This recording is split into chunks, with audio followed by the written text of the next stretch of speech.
Hello, welcome to the Katie Halper Show. I'm Katie Halper, and it is not a. I mean, it's a great. It's okay. There's a lot of stuff going on in the world. Let's just say that. We'll just leave it at that. But it is always a pleasure to be here with everyone at the Katie Halper Show, and it's always a pleasure to be joined by none other than Leslie Lee the Third. Hey, Katie, how's it going? Good. How are you? I'm good as well. Great. Hi, Yeah. Taco. There's Leslie's dog, Taco. Yes, tacos, having a good time, just chilling Hamming on it a up as Thursday night. usual. As usual, as usual, always trying to get some treats. Always trying to get some. Look at him. You can see his little mouth open, literally open, asking for treats. Just saying, throw him in, throw him right here. Oh, let me give you one taco. You see? Seek and ye shall find. We really spoil our pooches. When's the last time Bodhi been on the show? You know what? I'll bring her on. She's out for a walk right now, but I'll bring Ah, her on when she comes back. Yeah, I haven't seen Bodhi for a while. I know, with her haircut. Well, today we have a great show for you. It's action packed, it's jam packed. We have two sections. First, we're doing a labor report, a labor section with amazing guests, Jonah Furman and Alex Press. They both cover the labor movement, and we're going to be talking about stuff ranging from John Deere to Yahtzee, to the fatal shooting of Halyna Hutchins by Alec Baldwin. And then we're going to be talking about Julian Assange with two journalists who have been accredited to cover the hearing, the appeal hearing. Those two journalists are none other than Kevin Gosztola and Richard Medhurst.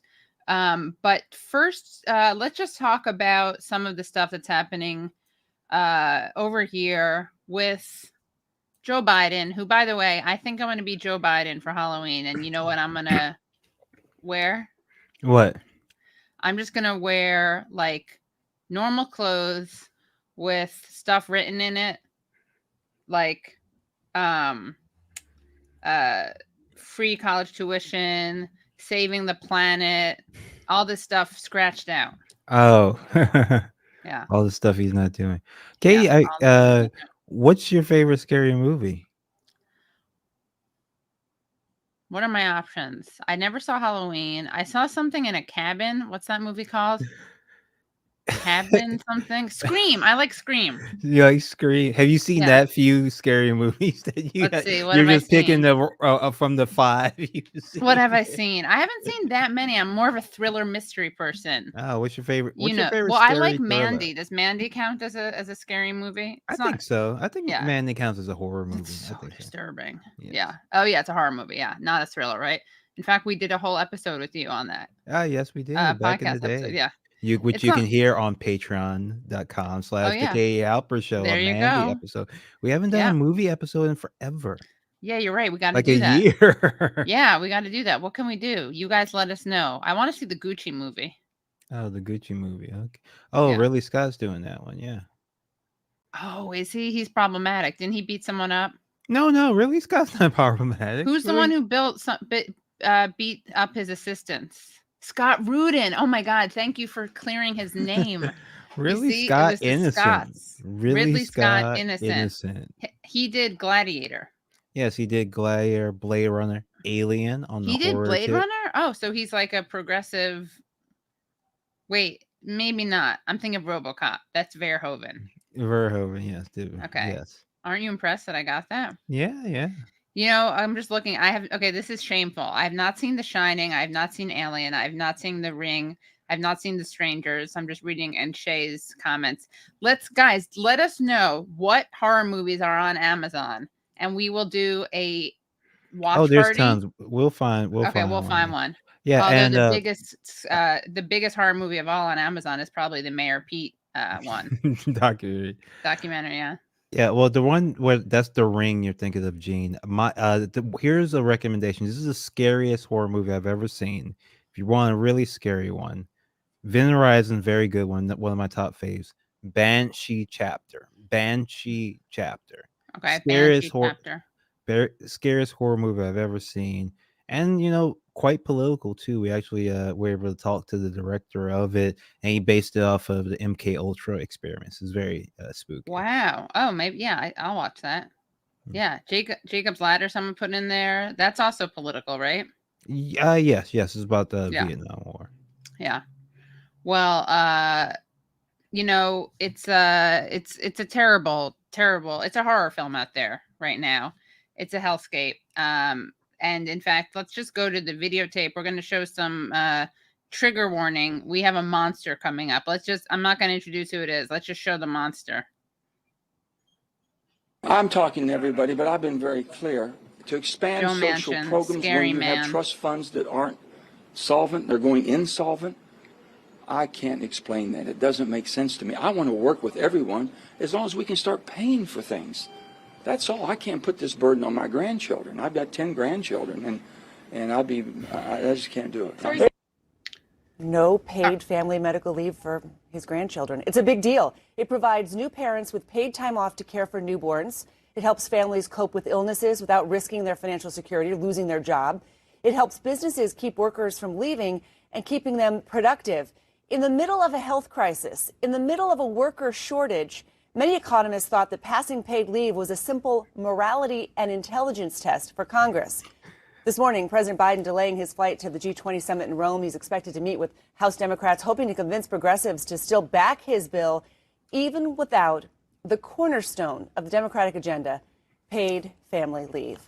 Daniela Diaz is live on Capitol Hill. Daniela, this means the U.S. remains one of only 8 countries in the world, the richest nation on earth. I know. And this is CNN, by the way. For family medical leave. It's really, really a blow to working families and obviously progressives. That's exactly right, Christine, and it really shows the power that one Democratic senator has in all of these negotiations. Democrats have the majority in the House, Senate, and President Joe Biden is a Democrat. But really, it's down to one Democratic senator, Joe Manchin, who gets to really decide what is included in this economic package that progressives really, really want to pass. And that's part of the reason why President Joe Biden is visiting the Capitol later this morning. I want to emphasize this is his second visit to the Capitol this month. For the same reason, House progressives will not pass the separate bipartisan infrastructure bill that's already passed the Senate, had Republican support, and only needs to pass the House before it goes to President Joe Biden's desk, because they want their priorities in a separate economic bill, and they want to see the legislative text for this bill. And without that, they are not going to support this separate bipartisan infrastructure package, which is. So, first of all, I don't know. That is a scary thing. 10 grandchildren from that monster of a man. And they're not going to be broke. They're not. I know. Please, Joe Manchin, stop lying to us. We don't need that many mansions. Yeah, seriously. Mansions. How come we haven't said that before? Is that a thing? Have people talked about that? The mansions? So full of it. Just such a terrible person. Very monstrous looking. Now that, if we're going to be honest, he kind of does look like a monster, right? Like monster, Frankenstein. Yes. Yeah. Only missing the bolts in the neck. Yeah, seriously. He does. He looks like looks like Frankenstein got a heart-shaped Frankenstein. He has a heart face where his heart should be. Although Frankenstein's monster actually had some heart and intelligence. Right. And yeah, you're right. Yeah. That's really an unfair comparison. Yeah, you're right. I'm sorry. I'm sorry for kill far less people too. Yeah, seriously. And was endearing. So yeah, that's Joe Manchin acting like he cares. This is such BS. This whole narrative about making people pay for stuff. And what's sad is it actually works on people. That's the sad part. You know what I mean? And here's why it works, in part because, that was actually, I don't know that woman's name. I don't know what her name is on CNN, but she was angry. It's kind of cool seeing people get angry about this. Leslie's just upset. He's triggered by that monster appearance. But it is kind of cool to see people get angry about it. It needs to happen more. I was impressed to see that. But let's play another clip. And this is an interesting contrast, because you see that woman was kind of doing her job. She was kind of angry, which was refreshing to see. Let's contrast that to this other clip. Okay, because that's what it looks like when people have feelings and they're angry, rightfully angry about something unreasonable. But here's someone else from another network. He's a fellow Joe, so there's some Joe nepotism going on here. But let's watch that next clip from MSNBC. Get everything they want. Again, Joe Manchin, Kyrsten Sinema, if you look at who they represent, they could get by with passing nothing. For people to look at Joe Manchin and say, my God, he's sacrificing so much for the Democratic Party. Well, what his constituents in West Virginia want are not what Chuck Schumer's constituents in Brooklyn want. They don't want paid family leave? Really? That's a Brooklyn thing? And for people that thing? are whining about these two Democrats, the fact that you actually have moderate Democrats in your Joe caucus, Scarborough is that's a actually Republican. something to celebrate. He literally was a Republican because congressman. that means that you have two people that normally wouldn't be elected in these contested times and in these divided times that have figured out how to get elected as Democrats in Maricopa County and West Virginia. That's not something to mourn. That's something to work through and celebrate. You know what? Actually, it is something to mourn. And also, if it's so unelectable and impossible to win an election in Maricopa County, then how did she win as running as a progressive? Do you know what I mean? Yeah. It's not like she ran as the corporate trash that she actually is. Yes. And she looks like, I mean, if he looks like Frankenstein, I don't know. She looks like Ron. What does she look like? Tell me what kind of person, freak. This is okay because I'm not attacking her looks, but I'm attacking her ridiculous. Well, I did say her outfits are like a character from a Joss Whedon show. So like Buffy the Vampire, like one of the side characters. She dresses like one of the side characters on Buffy the Vampire Slayer, but like as an adult, not right, as, like as a an adult. teenager. She kind of from has 1994. Yes. Yeah, she looks like she could be in Clueless. Have people already said that? Because that's definitely what she looks like. But like an unfashionable, unfashionable Clueless. Yes. An adult unfashionable Clueless. She also looks like is it The Thing? What's the deranged clown? It? Yeah. It, yeah. She kind of looks like it. Pennywise is the official name. Pennywise. She has a Pennywise. Pennywise the clown. Yeah. Pennywise the clown. That's the other thing. All right. And then let's watch one more. So you see, that's what you do if you want to cover for sellouts. You do what Joe Scarborough does, who again is a Republican. Like he was elected as a Republican. So of course he's on MSNBC. He was ahead of the curve on that one. You know, now MSNBC has like a rehabilitation program for members. Is he going to be the longest running person Bush. On there once Meta leaves? I don't know. Will he be the longest running person on there? By Him and Mika. You know they're together, right? Really? Can you oh yeah. Can you imagine going to dinner party at their house? Yeah. Oh my God. They've been together for a while, I think. I know it's sickening. And I'm sure they don't have Spawn. Were they both married at the time when they started working together? I don't know. Unclear. Just one of them. I'm sure one of them was married when they started. Yeah. together. Yeah. That's disgusting. They're both, If they had a kid together, what would that look like? What would that be like? It would be like Chucky. But Chucky's actually cute. I like Chucky. Anyway, let's show the last. I think, do we have one more clip, or did we show? No, those are all the clips actually that we have. So anyway, well, you know, the next people we're bringing onto the screen, they are not monsters. They are actually good people. They do good in the world. They are the opposite of Joe Scarborough and Joe Manchin, and all the other ghouls at MSNBC or wherever, you know, the Republican Party or the Democratic Party like Manchin and Sinema. So we are bringing in two great journalists. They are labor reporters. That's their beat. Alex Press of Jacobin and Jonah Furman of Labor Notes. Let us bring them onto the stream. Hi, Alex and Jonah. Thank you so much for joining us. Yeah, thanks for having me, Katie. Yeah, of hey, course. How's it going? Good, thanks. So this is a big deal. Not as Alex has been on the show before, but Jonah debut. So things are really gonna Just sit back and watch and see what happens. You never know what the Katie Halper show bump will bring. But I wanted to start off by asking you guys, what about this moment before we're going to get into more specific strikes and organizing, labor disputes, but on a more like macro level, I wanted to ask about what is happening at this moment. People are talking about the great resignation. People are talking about a labor shortage.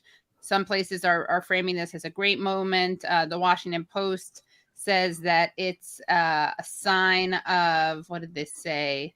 I just want to get the quote. A sign of, what is it? Workers who are less willing to endure inconvenient hours and poor compensation, who are quitting instead to find better opportunities. According to a report, there were 10.4 million job openings in the country at the end of August, down slightly from July's record high, which was adjusted up to 11.1 million, but still a tremendously high number. This gives workers enormous leverage as they look for a better fit. But at the same time, the same Washington Post article did say that the high level of people quitting their jobs was probably due in large part to people leaving jobs to take other positions, although the data does not specify why people are quitting and where they are ending up. So where are they ending up? What is happening? Is this a good moment? Is this a bad moment? I want to let Jonah answer first because he's been sharing lots of sort of numbers contextualizing it compared to sort of historic strikes. And we can talk then about the resignations. Yeah. Well, I guess something I was just looking at is, there's people are calling this Striketober. They're like, it would make you think this is like the most strikes in October you've ever seen because we like came up with this cool term. But, I looked at the last big strike, the biggest strike before John Deere was in 2019. It was the General Motors strike. It was in October. If you look at that October of 2 years ago, there was 85,000 workers on strike. Right now we have something like 15,000.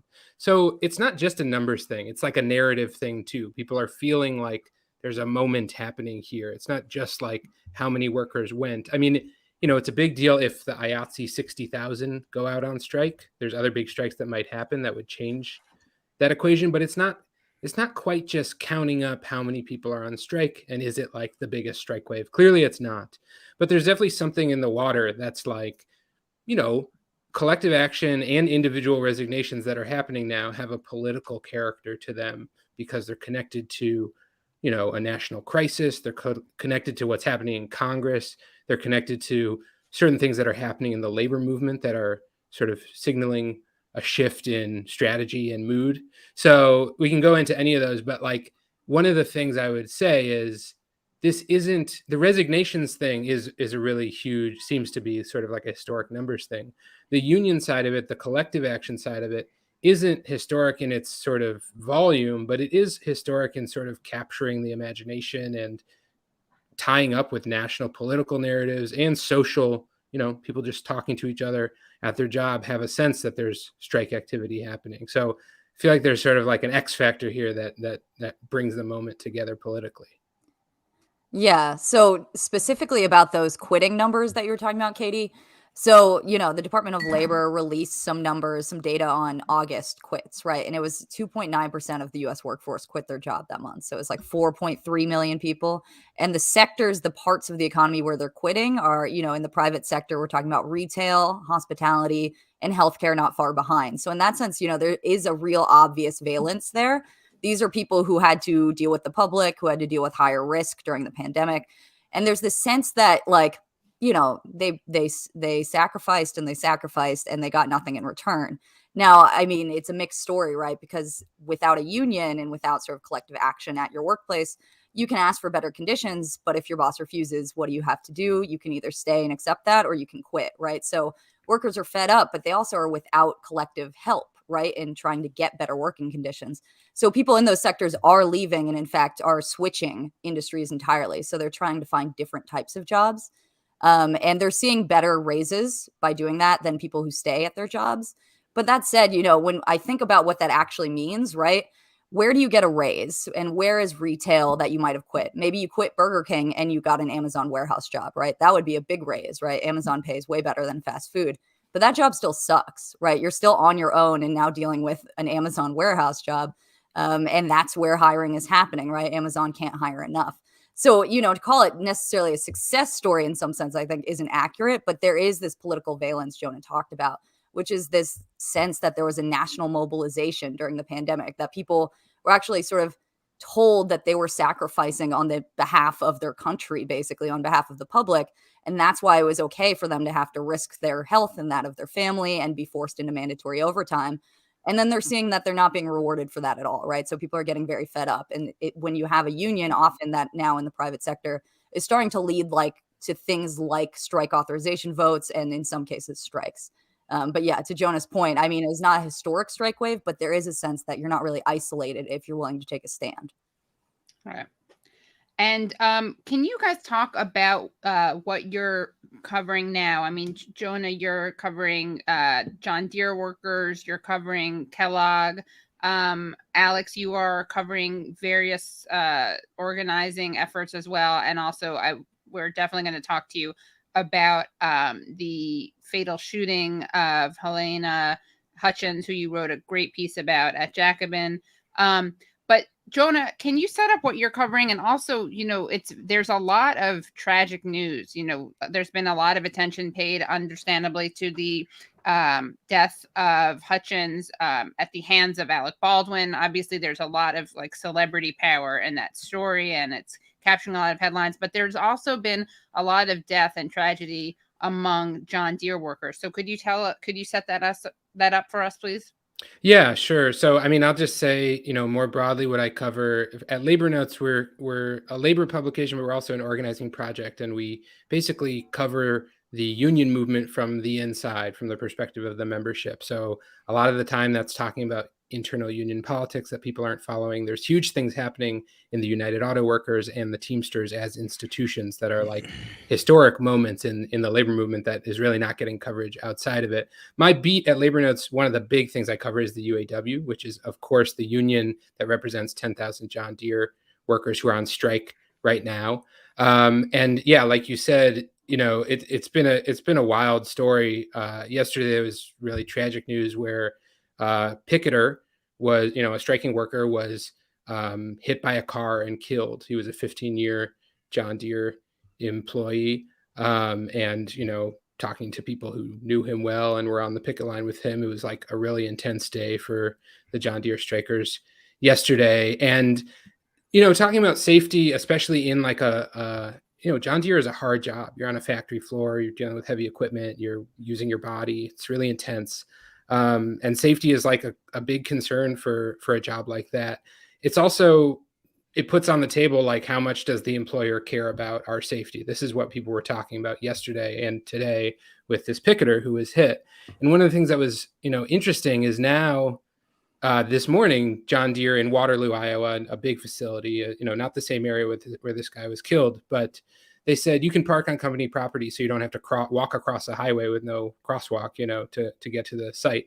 And then this afternoon, they reversed it, saying, actually, you're going to have to walk across a highway still, which is true at all these picket locations. So there's definitely a sense of how much is my life worth to my employer? And obviously that ties into the past year and a half. It's the John Deere strikers have these shirts that say, deemed essential in 2020, prove it in 2021. You can't build it from home. Basically, there's a sense among these workers that we kept agriculture going in this country and we risked our lives to do it. And, and now people are getting killed on the picket line too, and risking their lives to stand up to the boss. So there's definitely something going on with this visceral sense of is my life worth anything to my employer? And if not, what does that mean for this being my job for 20 years and what we owe each other as workers and a corporation? And can you explain what the jobs are like for people who work John Deere? Yeah, the most common job is called assembler, and that means working in some way on an assembly line. You basically work in, a department that most of it is huge tractors, bigger than you think, $600,000, $800,000, $1 million harvesters. So you're working in a big facility.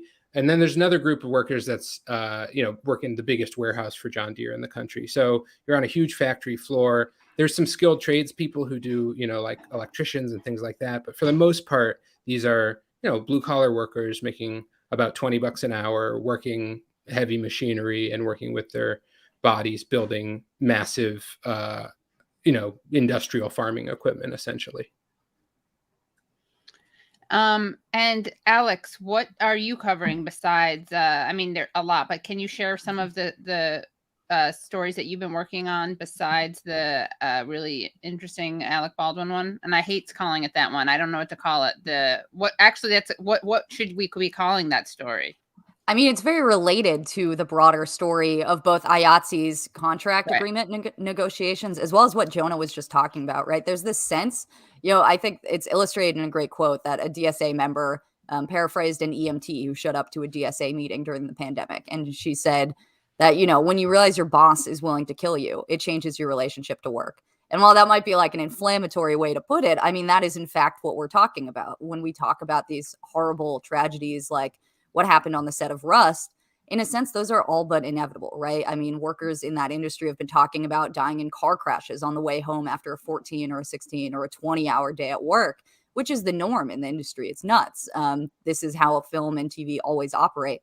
And so in that sense, I think they're all very connected, and it's part of why the timing of that tragedy is really kind of couldn't come at a more fraught time when members have been talking about how these are unsafe working conditions.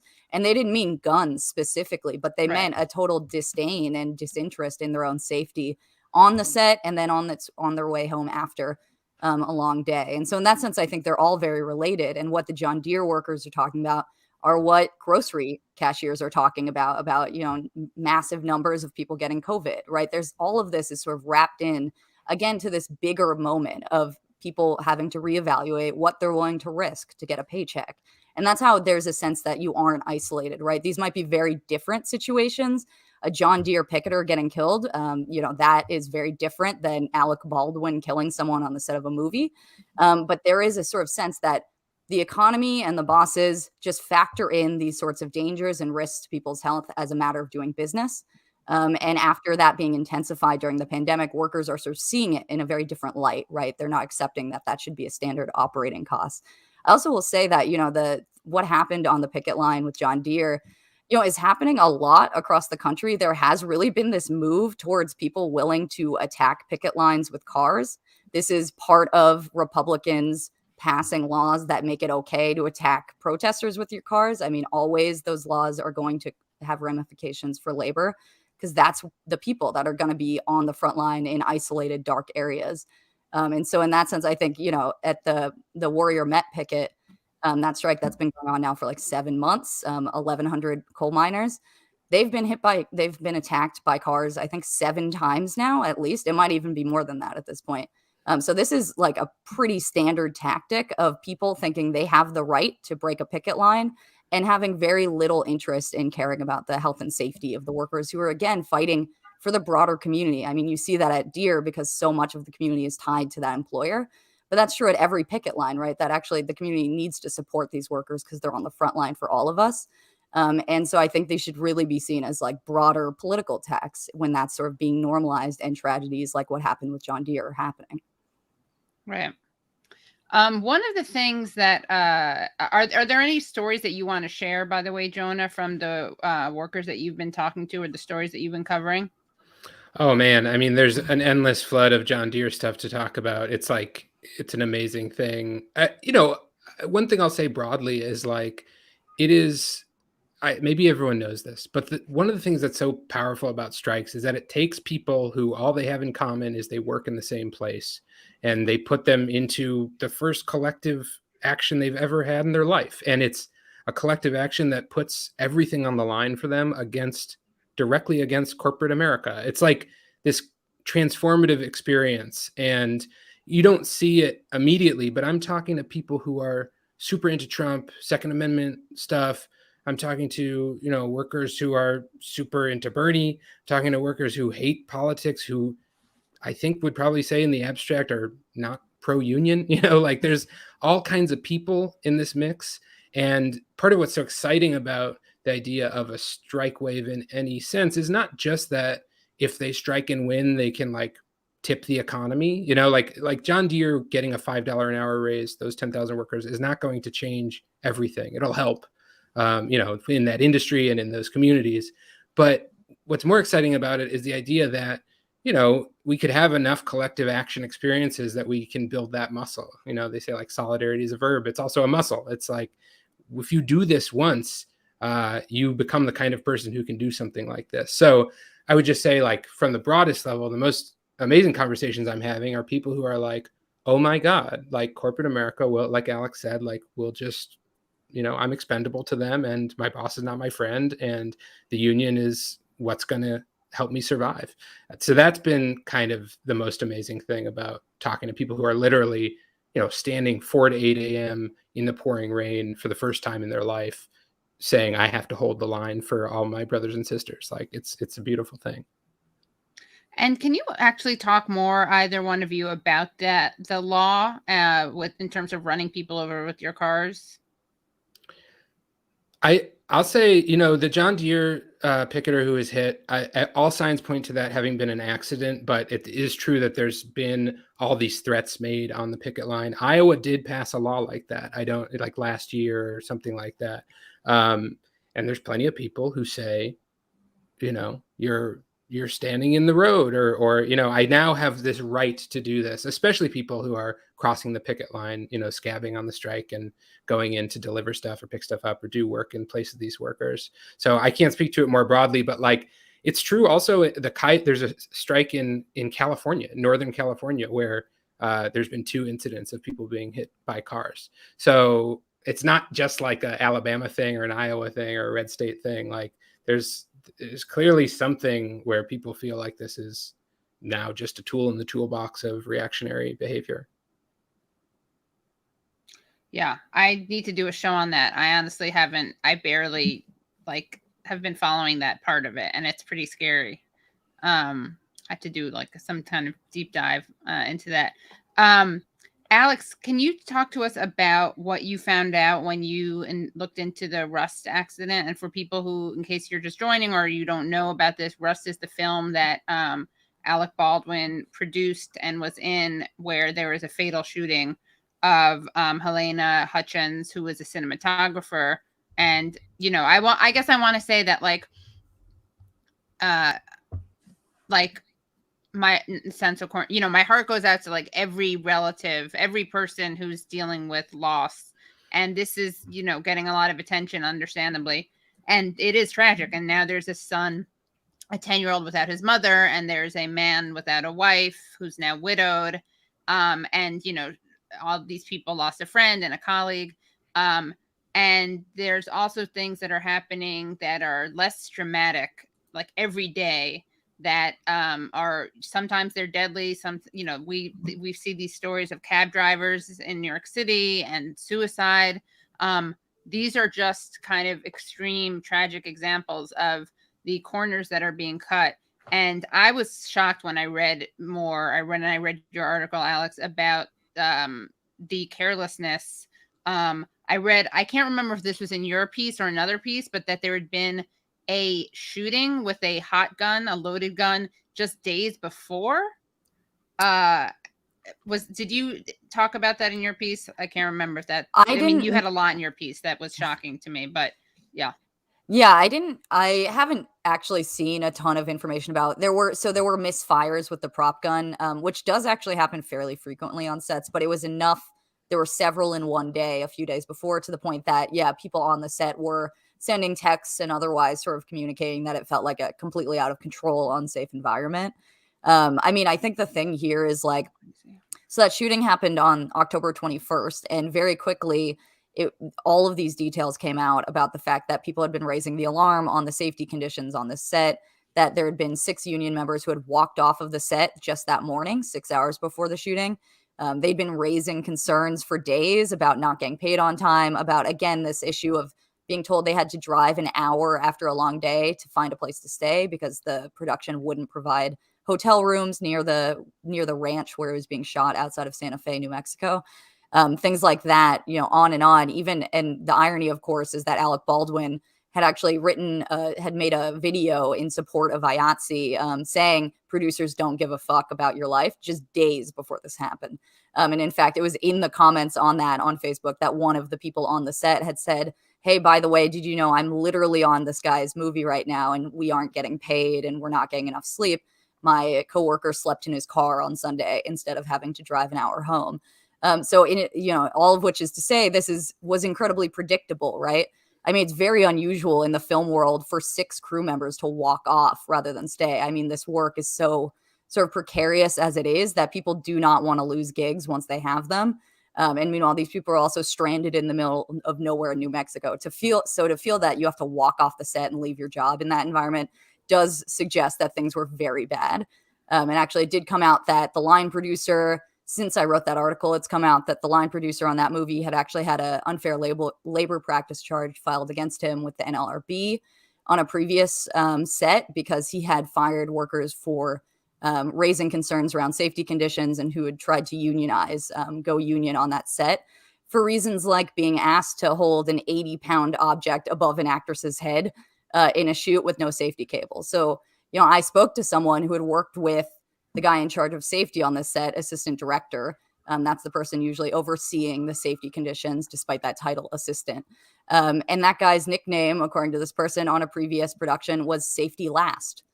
So that is how bad things were. And again, all of this kind of comes back to how the producers are empowered in this industry.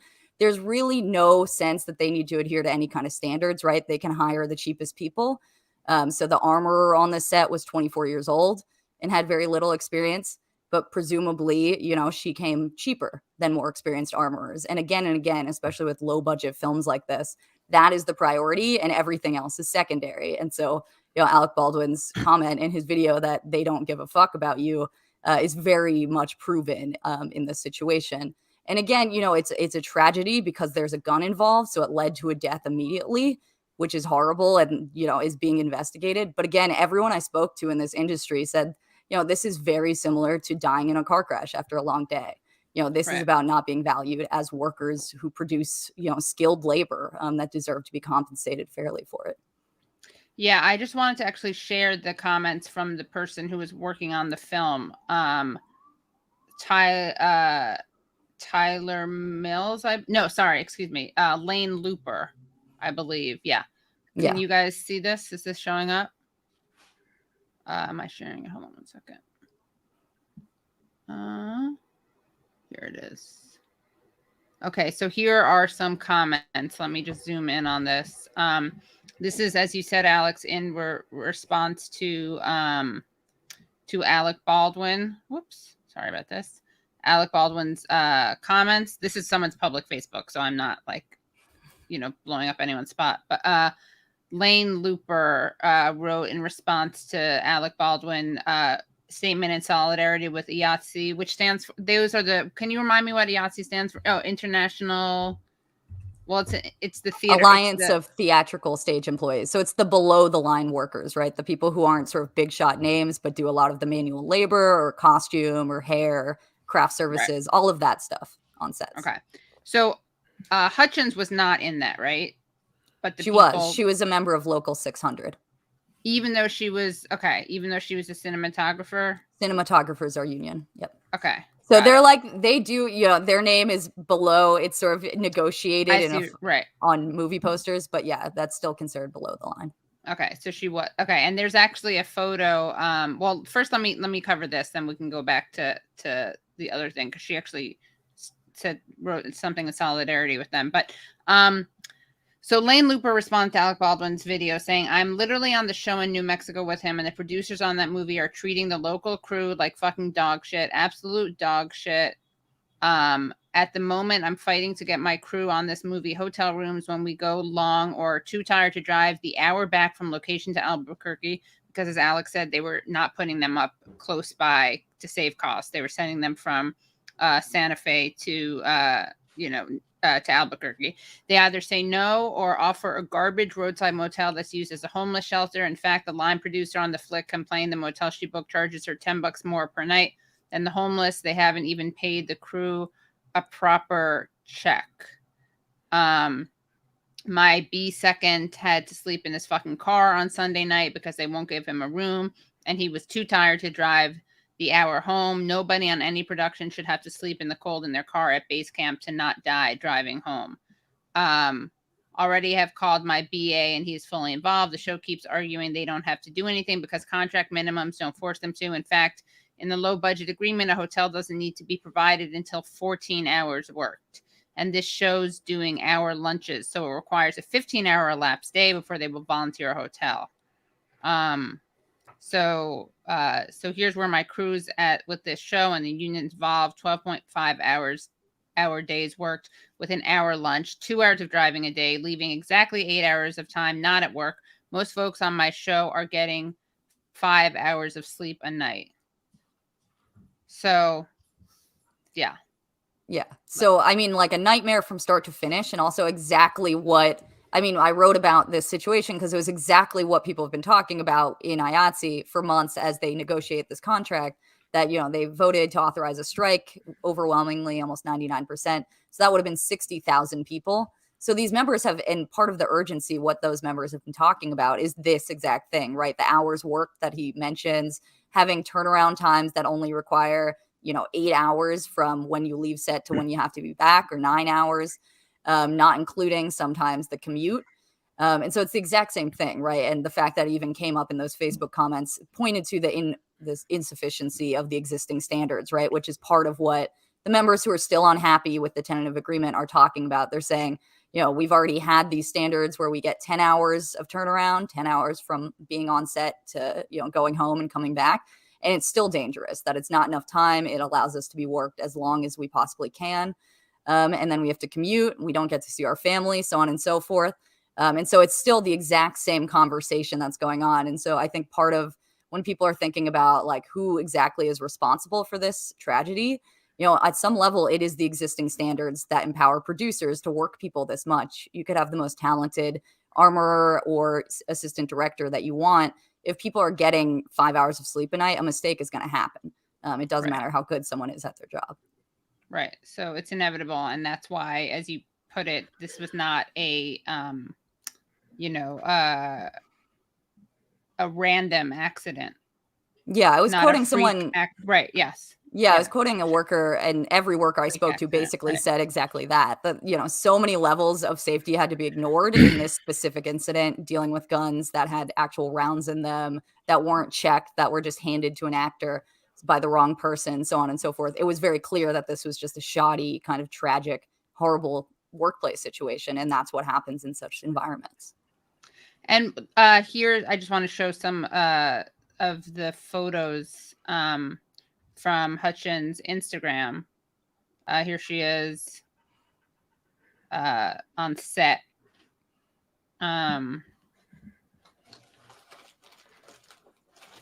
Yeah, it's really, I mean, it's really sad here. Hold on.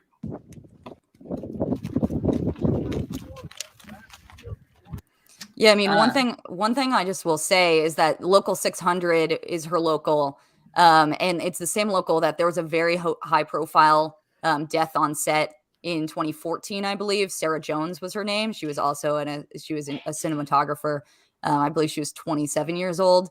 And on that set, again, the assistant director had taken shortcuts, had them film on a live train track in the middle of the night. No one had any sense of whether a train was coming. There was no lookout or anything like that.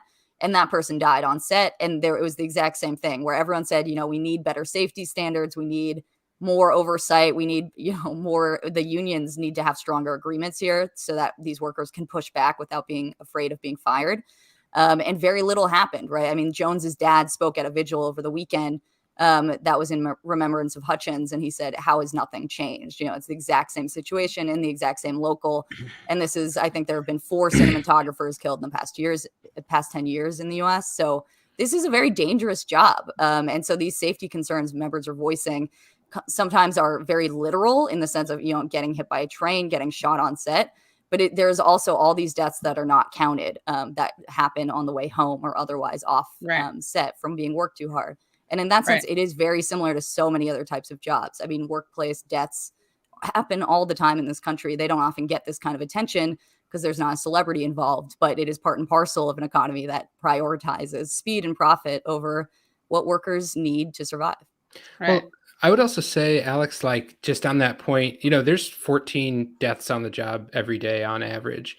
And to tie back to what we were talking about at the beginning, like this great resignation thing is like, in this country, that's sort of the cost of doing business, and workers know this. But if you, in these cases where we have these high profile contract fights, or unions are organized in some way to talk about this issue as a collective issue, a political issue, not just a freak accident that happened to someone as an individual, like this is kind of the lens that I've been understanding this moment in, this Striketober thing and this great resignation is like, on the one hand, you have a collection, a huge aggregate of individual quittings, individual safety violations, individual experiences at work. And on the other hand, you have the sort of, not imperfectly, but somehow collectivized, articulation of what does this mean for me as another worker, even if it wasn't me on that set. I'm not a cinematographer, or I'm not on strike at John Deere. Like, you have a way to talk about these as events that are connected, as opposed to just these mass statistics. No right. Death is different, like they're equal value, but in the ways that we are able to tell stories about what's happening to us all together, like that's the difference. Is there's this huge mass of unorganized folks who are having individualized aggregate experiences. They're each quitting their job, versus John Deere, we're all going on strike, and the country understands the second one in a different way than it understands the first, but they're the same expression of work sucks in this country. Work is unacceptable right now. Yeah, definitely. I mean, I definitely have been describing it as two sides of the same coin, right? If you have a union, you can stay and fight. If you don't, you can quit and use your right. feet. But it is this is sort of what I was talking about with this sense of this national mobilization of sorts. I mean, this was the sort of unintended consequence of telling low-paid workers that they're essential, is that they then may expect to be treated as such, right? And so there's this sense that you're not experiencing these risks or problems or overwork on your own, but in fact, as part of a sort of national problem. And then you and your coworkers were grouped together as a type of worker. And so what happens to them also affects you, right? That this is a shared language you can talk about problems with. Right. I just wanted to show this a photo that she had left. She had on Instagram that said, standing in solidarity with our Yahtzee crew here in New Mexico on Rust. Can you guys talk about these negotiations? How they're going, whether or not the rank and file is going to support the agreement, where they are in the process of these negotiations? Yeah. So they avoided that strike that they had voted to go on just last minute. They got an agreement 28 hours before the strike deadline a few weeks ago at this point. And so the next, they call it a tentative agreement for a reason, right? Because it's tentative. The workers get to vote on it. Unions are democratic institutions, imperfect as some of them may be. And so right now they have tentative agreements. So this is actually two different contracts. It's very confusing. One is the basic agreement that covers most of those 60,000 workers. There's also the area standards agreement, which generally kind of copies exactly the standards agreed on in the first one, but is separate. And so those two contracts now, they've come to tentative agreements on them. So the membership is now discussing them, the bullet points and highlights that they've been given so far. The full language of the contract has not been shared with the members yet, but they've been having meetings as locals, right? So there's 36 locals covered in these. So all of them are meeting with their local elected leadership. They're having town halls, things like that. And that leadership has pretty uniformly now recommended that they ratify that contract. They've said that this is the best we can get in this moment. And that they cannot ask for more. So part of the dynamic here is that the membership actually has moved over the course of the past few months to want more than some of the leadership came to the table demanding in the first place. So it is a complicated dynamic for sure. I think notably there was one leader of a local 700, who had said that during the last contract in 2018 that it shouldn't be ratified. This time she says it should. So that it has an effect in that there are no kind of formal elected leaders that are opposed to the contract. That said, there are certainly members who are at the rank and file level who are saying that actually they didn't ask for enough in the first place. And if we vote this down, that gives our leaders the ability to, without kind of getting any complaints from the producers or the studios, to come back to the table and demand more. And so there is a conversation ongoing about how that's going to happen. Some members are certainly determined to vote this contract down. But again, everyone is sort of waiting for the very prolonged process in IATSE of getting the full language and discussing it. I think it's interesting that the local elected leaders, they put out a joint statement saying that it should be ratified today. And even in that statement, they mentioned that there are people who are opposed, right? And they literally said, "We hear you, we see you," which I don't think was the best choice of language for very angry members. But that said, they are not pretending there's unity here. They're sort of asking for unity, asking for the full support of the membership. But there's currents of dissent in there. And so, it's very hard without the full language and without existing organization to oppose such a uniformly kind of recommended tentative agreement. But it's been done before. And certainly John Deere workers did something very similar. So, the process isn't set yet. There's not a date for a vote. IATSE is very slow on this. It usually takes them actually a couple months to get to a ratification vote. But I would say right now it's up in the air, right? It looks like members will ratify it, but there are certainly people who are working to make sure that dissent is heard. Yeah, I'll say on John Deere, tentative agreement is a tentative agreement. They had a tentative agreement for 10 days that was recommended by all of their local leaders across 11 local unions and the national union and the company, and they voted it down 90%. So and that's what triggered the strike. There wasn't going to be a strike. They said strike's called off. We have a tentative agreement. You're going to ratify it. We're going to move on. So I would say another dynamic that people need to understand about the union side of this, and at Labor Notes, this is a big thing we are looking at, is just like workers seem to have, like Alex said, you told them they're essential, so their expectations for being treated as such have been raised. There's something, it's hard to say, it's still developing, but there's something like that happening in some of these unions, especially in the UAW. Seems like it's happening in IATSE too, where the members are moving further ahead than their leaders were ready to go when they started negotiations months ago. So, the UAW currently has this national referendum vote on having direct elections of the top officers. The Teamsters are now electing new leadership after an incumbent who's leaving after 23 years. So that, plus some of the ways that people are talking about contracts that would be totally normal, passable 5-10 years ago, status quo union contracts, suddenly certain things are becoming unacceptable. And we'll see if this means that the union movement is really sort of turning a page from how it's operated since basically the Reagan era. But if it does, that's what I feel like could be gasoline on this whole thing, is if the unions say, actually, that's not good enough anymore. We aren't going to do 16-hour days. You saw all these strikes this year about forced overtime. That was a huge part of it. And part of that is the pandemic. If you stay at a job when there's huge understaffing crisis, it means that you have much more work to do. Right? You stayed there and all your coworkers are suddenly gone. So you have all the workload. This is true at UPS. It's true at Frito-Lay, true at Kellogg's, true at all these places. And suddenly this has been true for a while for a lot of these workers, 80-hour weeks. Suddenly it's no longer acceptable. So the question is, can the unions kind of turn that feeling of we need more, the members need more, into something proactive and productive, as opposed to sort of being dragged into strikes like has happened at John Deere and might still happen at IATSE. Right. I wanted to also share, it is, it's Halloween and you have a kind of scary photo, Jonah, that you tweeted out. Let me just make sure I have the right, window open here. Let's see. A Deere strike captain sent me this photo, with the cap. Oops, okay. A Deere strike captain. I just realized I've been misspelling Deere this whole time. Sorry, I need to put an E at the end. Okay. A Deere strike captain sent me this photo with the caption, "This is security transporting people in and out. Presumably people are scared to show their faces while undermining the strike. Dystopian."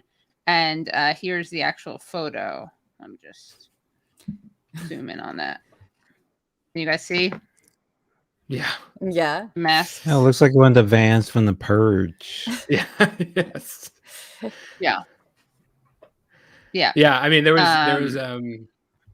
There was internal guidance in a internal FAQ where John Deere was like, we recommend you don't wear John Deere apparel outside of the workplace, during the strike. No.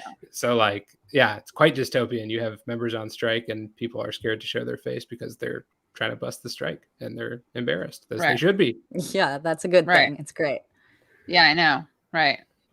That is a good thing. What else? Everyone should, by the way, follow both Alex and Jonah on Twitter. And also Jonah has a great what is it? Follow the bird. What is the bird? It's called Who Gets the Bird.substack.com. It's a complicated name. It's a good reference, but I didn't never explain it. So yeah, it would take Jonah the rest of the hour to explain. It's too much. It's the Substack though is my attempt every week to list everything a union did in this country. Usually not fully, but there's a lot there. Yeah. In fact, but this week you suffered a setback, right? The NLRB's website is down or something. Yes, I try and log every new union effort that has been filed, and the NLRB site is comically. If anyone from the NLRB is listening, seriously, you guys got a data entry problem. You got some.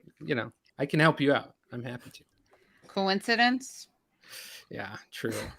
Joe Biden, get on that. It's really a great resource, I have to say, and also incredibly funny because Jonah is exhaustive in his tracking. So you wind up learning about 2 workers somewhere who split their vote on whether to unionize. So just incredibly intriguing, brings to light the fact that actually the labor movement is composed of real workers in real workplaces who are constantly, going without any coverage of what's going on, but are engaged in very high stakes drama all the time. And so, yeah, I certainly look at Jonah's newsletter all the time. Yeah. And you got some workshops coming up from Labor Notes, right? Yes. I mean, Labor Notes, like I said before, is, it's a media project, but it's also an organizing project for anyone who wants to organize in their workplace, and especially union members. So we have online events all the time. They're $15, really cheap. And you do organizing trainings, meet union members across the country. We also have an annual or every other year conference that I know Alex has gone to in Chicago. So next year we'll have our big conference with, 3,000 to 5,000 union members who are trying to change the labor movement and fight the boss. And the only good conference. Yeah. It's the only one I go to. So I think I get forced into going to a couple, but that's the good one. So just a hearty recommendation for Labor Notes. Okay, cool. And this is disgusting.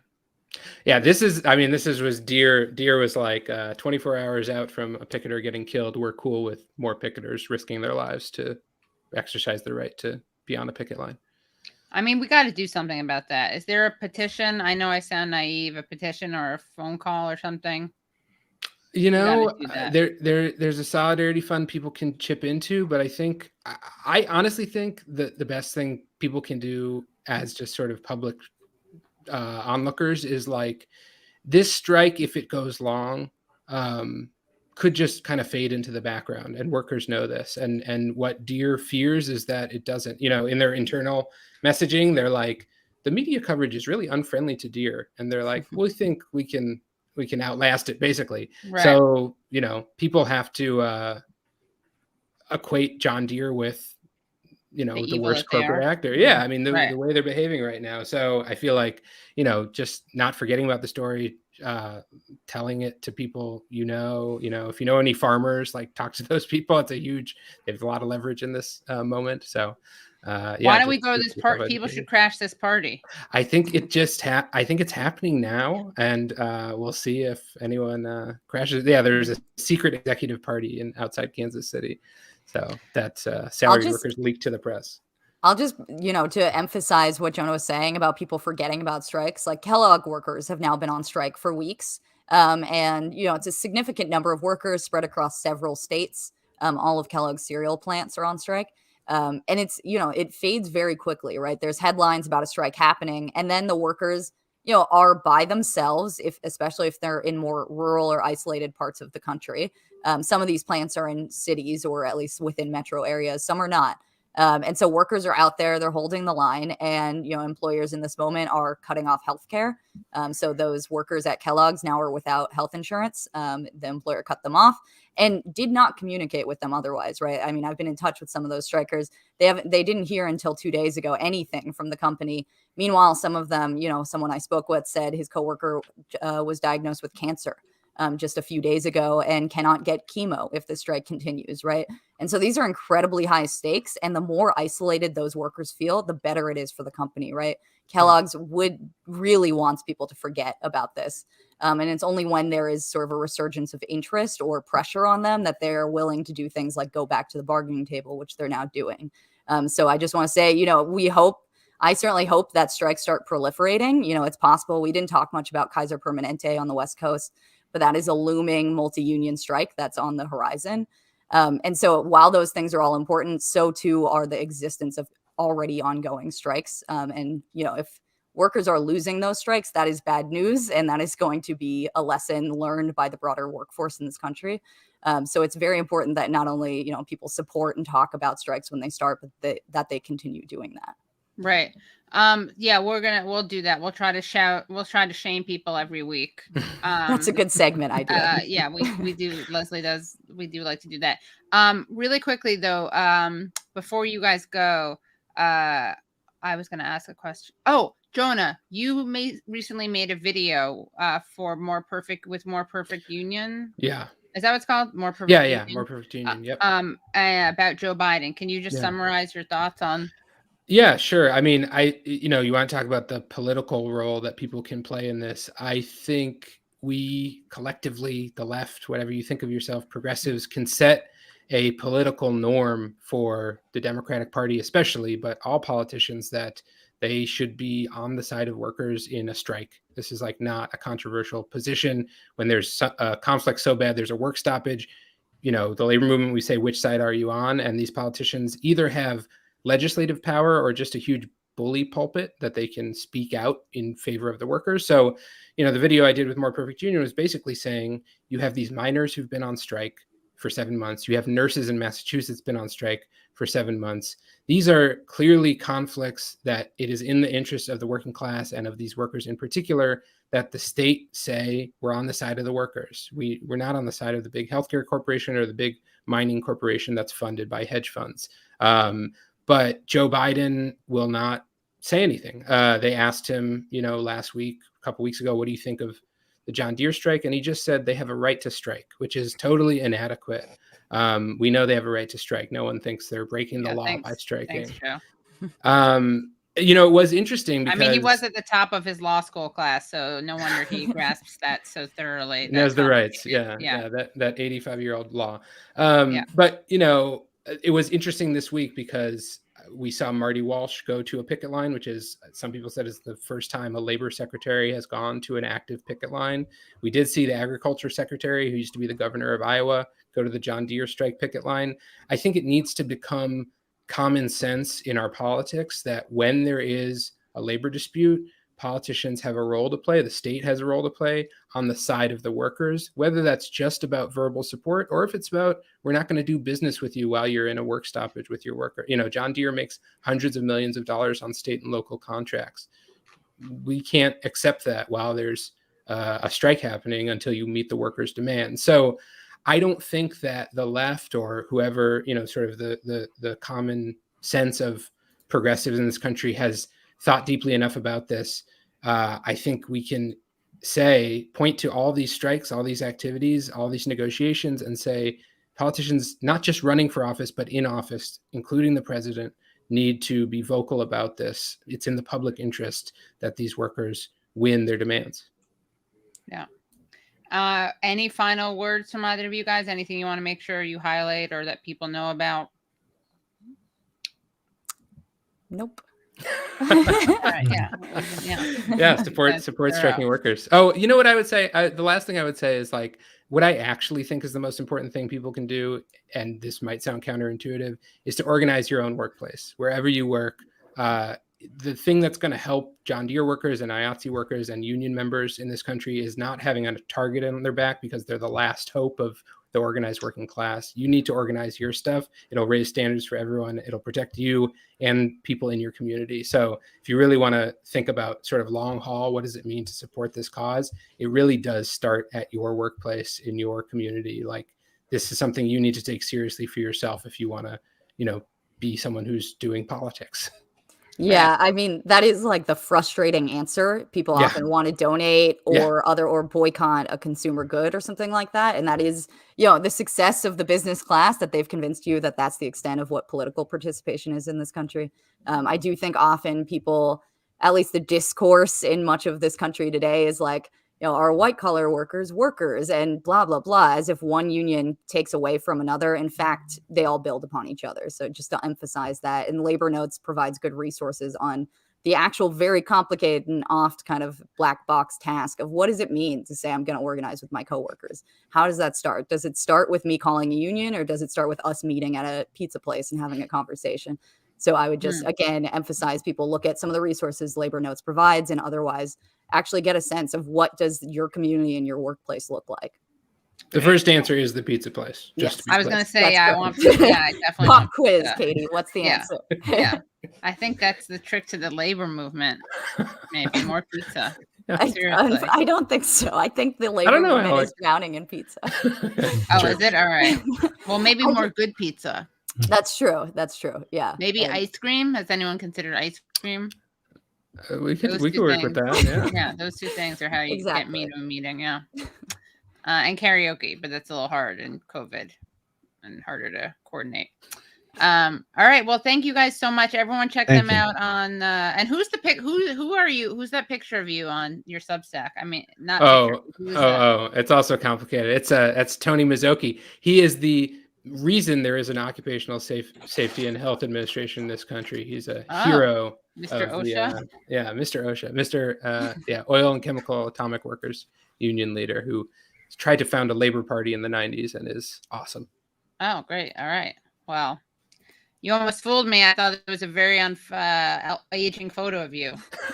Yeah, that's actually a picture for me in the future. All right. Thank you guys.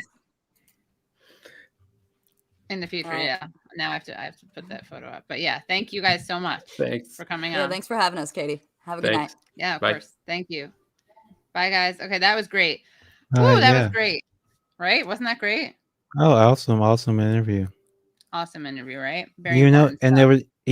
there was also the Alec Baldwin, the Rush shooting actually overshadowed another labor story, big Hollywood labor story. Ruby Rose from Orange Is the New Black. She was also Batwoman.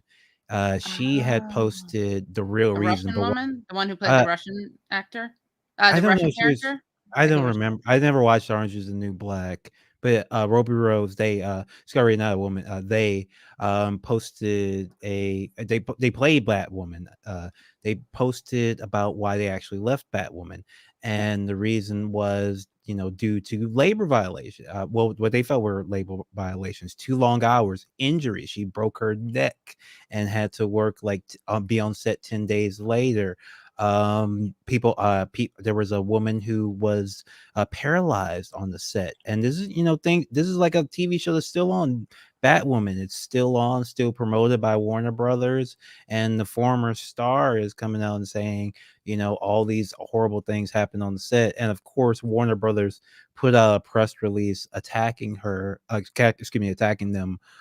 personally, and that was their response. That kind of got pushed out from because that was going to be I thought that was going to be a big news story, because it's pretty rare to see the star of a TV show a year after they leave it say I was basically almost killed trying to work on this set, but that was pushed away from when we got actual deaths. And it's just this is why the YATSE members were talking about striking.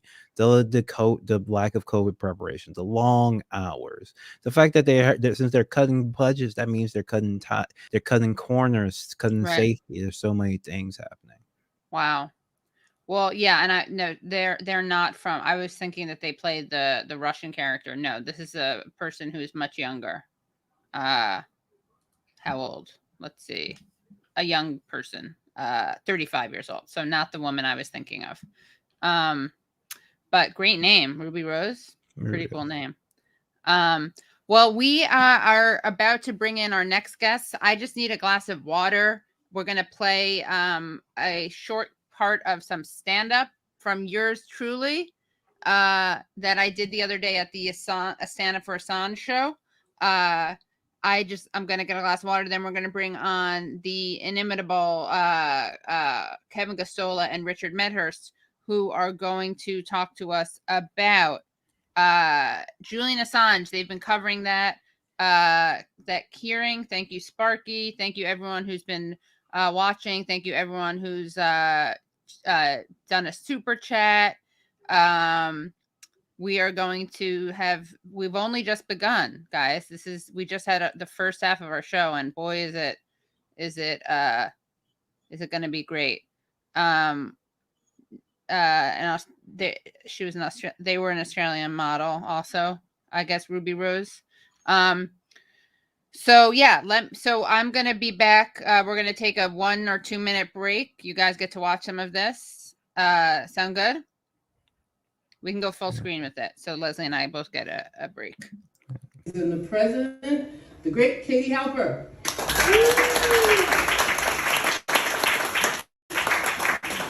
Hi everyone, how are you?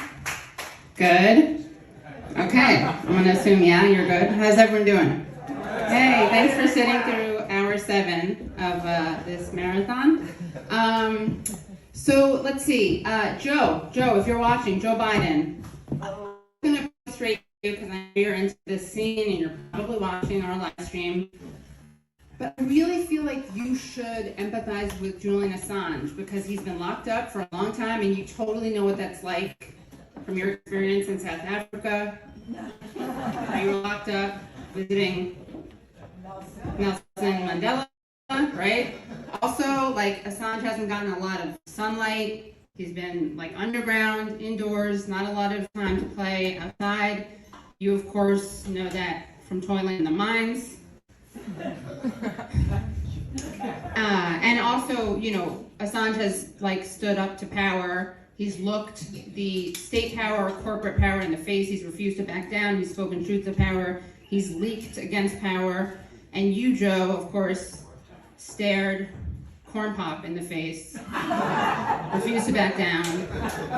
Corn Pop, of course, the really bad dude, who you know from your days as a, quote, civil rights activist, by which you meant apparently working at a pool where black people swim, working as a lifeguard there. Talk about white savior complex. Am I right? Wait, that's the joke you've grown at? Come on. All right, I won't do that. I'm not going to do the analysis of the response. But everyone's good? Yes? Yeah. Woo!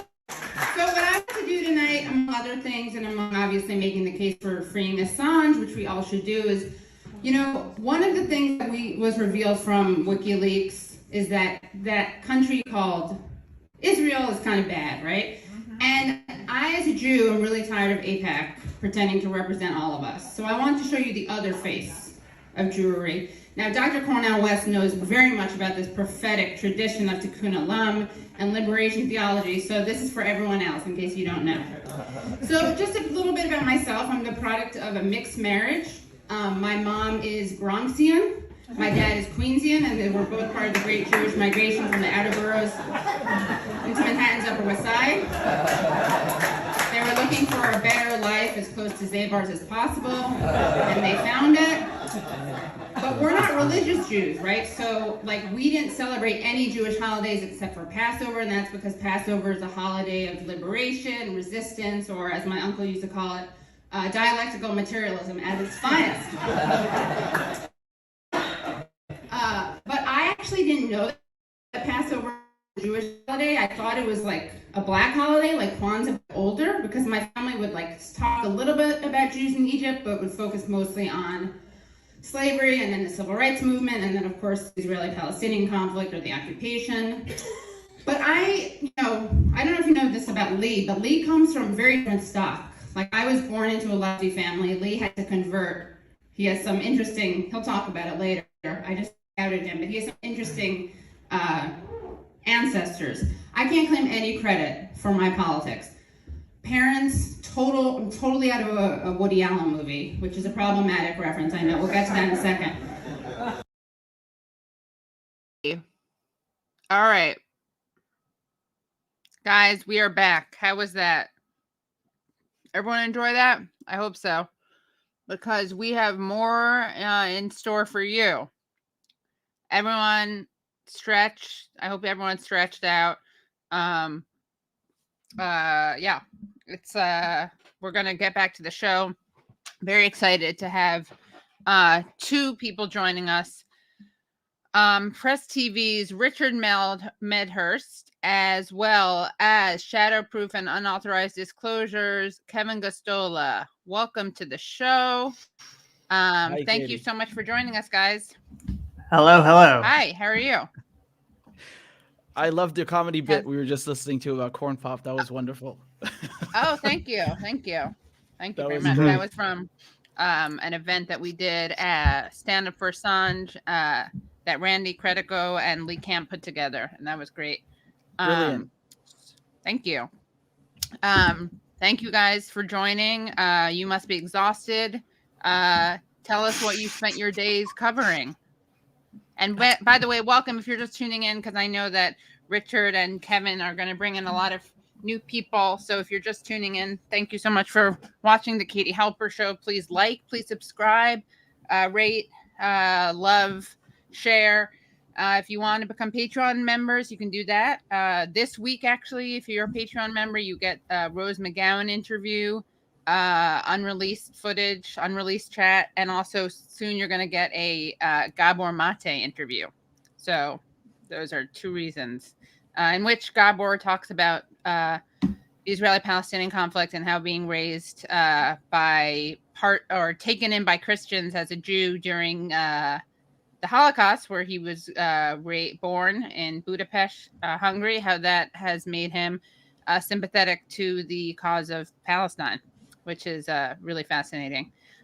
So Kevin and Richard, from Palestine to London, tell us what has happened with Julian Assange's case.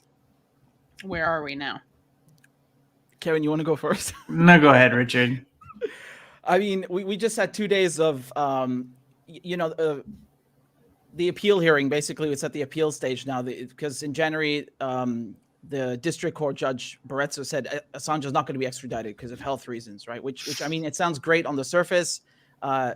He's not going to be extradited, but when you read the ruling, you find out that the only reason she doesn't want to extradite him is because of health reasons. So she's agreeing with all the political charges, and that's a problem, as we were seeing the last 2 days, because the only thing we're hearing about in court now is Assange's health. Like there's nothing about WikiLeaks revelations. You don't even hear the word Iraq, warlocks, nothing. It's all about his mental health and the assurances that the United States can give, which, I mean, I think Stella Morris, Assange's partner, put it best when she said they're not worth the paper they're written on. Because, just today we were listening to the defense respond to these assurances, and they brought up numerous examples of how the United States just, they promise one thing and then they wiggle out of it. And they're doing a very clever trick where they've given Assange assurances from the prosecutors, but the Department of Justice is not compelled to actually follow through on them. And, Assange's lawyers picked up on that, and they said, Assange could be taken tomorrow to the US, and there's absolutely no guarantee that he won't be placed under special administrative measures, which is like the most draconian thing you can do to a human being. And there's no guarantee that they won't put him in ADX Florence, which is, a federal supermax. It's the worst in the US. And the other thing they're saying about him serving a sentence in Australia, I mean, again, there's no guarantee of that, and that's something that could take years. And the Lewis, who's arguing for the prosecution, he says that given that Assange can serve a sentence in Australia, that gives him hope, that gives him something to look forward to. And I'm thinking, who looks forward to going to jail in their home country? Like, what kind of an argument is that? And he's like, and that should make his suicidal ideation go down. So it should make him less suicidal. I mean, I don't need to tell you how insulting this is for anyone, like, just listening to this in regards to Assange. But for anyone, with mental health problems, and there's a huge stigma around that in society. Like, this is so insulting. It's not just towards Assange, just in general. Like, there was something else about oranges and milk. Like, Assange requested oranges and milk, so clearly he's not suffering from mental illness. Like, what do those two things have to do with Richard, he goes to the law library and reads, and so he's clearly a healthy individual if he can go to the law library. Yeah, that's the logic. This is what's happening in court. This is what is being argued. There's nothing else, you know. It would be comical if it weren't so tragic. And that I don't know what to say. I mean, one can only hope the judges see reason, right? Because they haven't given a ruling yet. My understanding was that it's going to take a few weeks, months. It's not exactly clear. And, you know, given the United States liking of Assange, I'm being sarcastic, they won't drop it. You know, even if the appeal court says no, we're maintaining the decision by Judge Bretzer not to extradite him, the United States will just take it to the Supreme Court. This is their plan. You know, this was their plan since the beginning, to drag him from jurisdiction to jurisdiction. And, you know, they're just going to keep doing that. I think it's really important to watch out what they're saying in the media. Like, I watched something from the BBC that they put out a week ago. You know, they didn't even mention this new Yahoo News investigation. They didn't even mention it. Like they did say, did WikiLeaks publications endanger lives? And in the background, there's like a video of, you know, U.S. gunship gunning down Iraq. And it's like, the disconnect. I don't even know what to say. Really. Well, they exposed the endangerment of lives, so maybe they skipped a couple words there in their sentence or something. Yeah, it's a mix-up in the editing process. Right, yeah. You know, to me, the thing that really stands out is, I'll frame as a question, which is, does the High Court actually recognize the gravity of the risks that Assange is facing due to the fact that, as you know, we're talking about here, that Yahoo News report, it documented the CIA's hostility toward Assange, but maybe even worse than that, you know, the lengths that they're willing to go to seek revenge against Assange because he published documents that they lost control over. I mean, the fact of it is, that's one of the top priorities, one of the top things that U.S. agencies have to do, which is to protect their secrets. And when they get out there, that exposes not only the criminality or the wrongdoing or the excesses of that agency, but it also shows that there's something wrong inside the agency, or someone's talking, someone's leaking. It shows that there's dissent among the ranks. And so they have to push back against it. And one of the things they're doing is they went after Assange very vindictively, because they were like, this can't ever happen again. We can't let people know about something as sensitive as these cyber warfare capabilities that we had, which I've likened to, you know, most people don't really know what was revealed in these Vault 7 materials, but I liken them to being very similar to what was exposed by Edward Snowden about the NSA. I mean, basically just said that the CIA has a lot of the same kind of tools, and they can plant malware in our electronics, and they can do all sorts of things that we already knew the NSA was doing. So I don't know if they understand, because Mark Summers, one of the Assange attorneys, stood there and read from the Yahoo report, and the High Court justice was like, well, I'm not surprised that the CIA would be intensely interested in Assange. And Mark Summers just kind of has to look at him and say, well, no, like, I'm not just talking about interested because they're an intelligence agency. Like, hold on, let me lay this out for you so that you can hear the grim details about what they were plotting and planning to do to an individual. And he put it this way, and I think it's really important for us to think about it in this manner.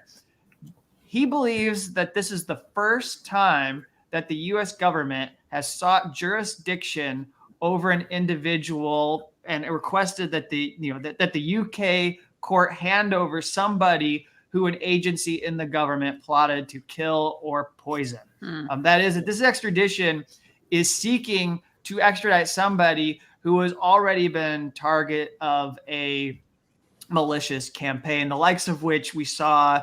Let's think of COINTELPRO domestically when the FBI was waging it against left-wing activists in the 1960s and 1950s.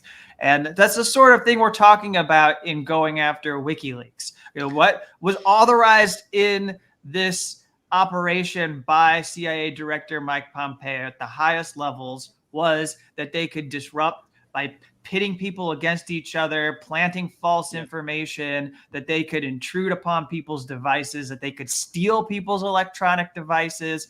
So this is what we need to think about, is like that's really what at stake. So yes, I agree with Richard that for the most part we've only been like it's been kind of sadistic. I don't know how you feel, Richard, but it's really kind of like sickening to just listen. And we're constantly talking about this in terms of whether or not Julian Assange would take his own life. And it's almost like, unless we think of him as a totally psychotic and mentally ill human being, we're not going to be able to save him from being sent to the United States, which puts supporters, I think, in a really awful position, because those who know about Julian Assange still want to believe that he's a lucid and with it individual who can make these kinds of speeches that we've seen in like when he was at an anti-war rally talking about what stops wars. Well, information does. Information can create peace because we have the truth. We can create peace. So we don't really want to think of him as an individual who no longer can handle his mental faculties and would not be able to resist his impulses to commit suicide. And yet, I'll just conclude by saying that's really what this turns on because of the law and because of the fact that the court under the, let's say, the European Court of Human Rights and under the human rights principles of Europe, which Richard could probably get into in more depth than I can, because they've allowed extraditions to the United States into supermax facilities, allowed people to be put in isolation who were terrorists, other individuals, less dangerous, far less dangerous than Assange, but treated similarly in some respects. Because they've allowed that, then the only way you can save an individual is if it's oppressive for mental health reasons, meaning they would not be able to resist the impulse to commit suicide. Yeah. Also, I just want to make sure that really quickly people know, in case they're catching up on this, that there was this Yahoo story that. Whoops. Sorry. Let me just refresh really quickly because there's something wrong with my connection, I think. Well, while you do that, let me just quickly add that Michael Isikoff was nice enough to grace us with his presence in the video feed. He was tuned into it and ended up writing a story. And I don't know if you'll disagree with me, Richard, but I feel like the Yahoo News story was a huge player in getting some significant media attention to this appeal hearing. And you covered the extradition hearing, but we did not have anywhere near the kind of interest that we had in this appeal hearing. There were over 70 people on this video feed, and 50 of them at least were journalists. And that was, I think we were lucky to have 2 or 3 dozen people who were working as journalists when it came to the extradition. That hearing that took a month. And we were calling people like Daniel Ellsberg and getting statements from Noam Chomsky. And people were like, what was it the BBC said? Like they got bored with it. And they said, it's going to come back around at some point. But right now, it just kind of left the news. There was, I think, a Sky News reporter outside the Old Bailey, and he had to look down at a cue card for the judge's name. It's like, Judge. So they just couldn't care less about it. So yeah, there's a huge contrast. I felt like I maybe the Torgerson story played a part, like the fact that one of the key witnesses for the DOJ admitted that he lied in his testimony, which is being used against Assange. But I think, like Kevin said, it's mostly the Yahoo News story, the most recent one. And that's why I find it shocking that, the BBC and other outlets can talk about Assange without mentioning this. How do you not mention that? How do you not put that into context? It's just incredible. Even, and what made it exciting, or shall I say refreshing, or to today in court was that this was finally mentioned. Before, up until now, the only capacity in which we'd heard about this CIA potentially discussing to potentially kidnap or poison Assange was through anonymous witness testimony from the former employees of UC Global, this Spanish company who were doing security at the embassy. So when these 30 U.S. officials spoke to Yahoo News and corroborated the story, this is the first time that was brought up today in court. And yeah, like Kevin said, it's kind of incredible. The judge was like, yeah, I understand they're interested, and someone's just like, no, you don't get it. They're trying to kill him. Like, yeah, it's crazy. Like this is what is happening in court, and yeah, it's really disingenuous, I think, what they're doing to Professor Koppelman. Professor Koppelman is the key medical expert witness for the Assange defense, and he's really like a renowned neuropsychiatrist of King's College, and they're trying to claim that he misled the court because in his first psychiatric evaluation, which was before any psychiatric evidence was actually given in court, right? So it's not like he gave something to the court during he submitted something incorrect. It's just that during the first report, he didn't want to disclose the name of Assange's partner, Stella Morris, and that they had 2 children, because, as you can guess, you have agencies like the CIA going after Assange. So obviously he feared for their safety, for their privacy. The British tabloids are, they will hound you to death. Yeah, and so because of that, which has nothing to do with his medical expertise, it was just something he did out of compassion.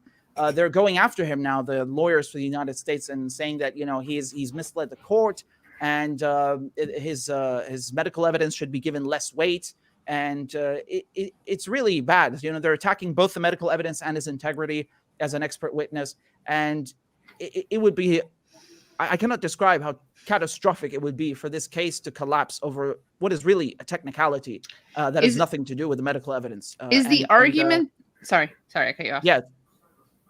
No, what were you saying? That has nothing to do with the medical evidence. Yeah, and which is ironic because even Dr. Blackwood, who was called by the prosecution, I mean, the other psychiatrists didn't mention the children either. So, no one's saying that they've misled the court. They're just going after Koppelman because his testimony was given the most weight by the judge. She knows that he did not disclose Stella Morris and the children for good reason, and she accepts that. But nevertheless, she still gave the most weight to his medical testimony, and the prosecution don't like that.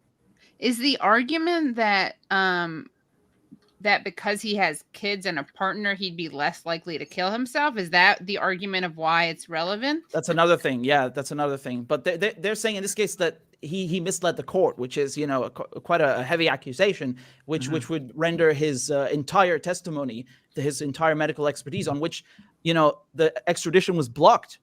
It would be given less weight, and that's very problematic because then that would give way for an extradition. So that's why it's so important. They're just chipping away at him because they have nothing else, really.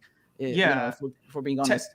Tactically, what they want to do is, because he's the only doctor. Well, I don't think he's the only doctor. Yeah, actually, he's the doctor that they relied upon for the fact that Julian would not be able to resist the impulse to commit suicide. Yeah. And if you throw out that, then, like I said, you're missing that one criteria that can save a human being's life.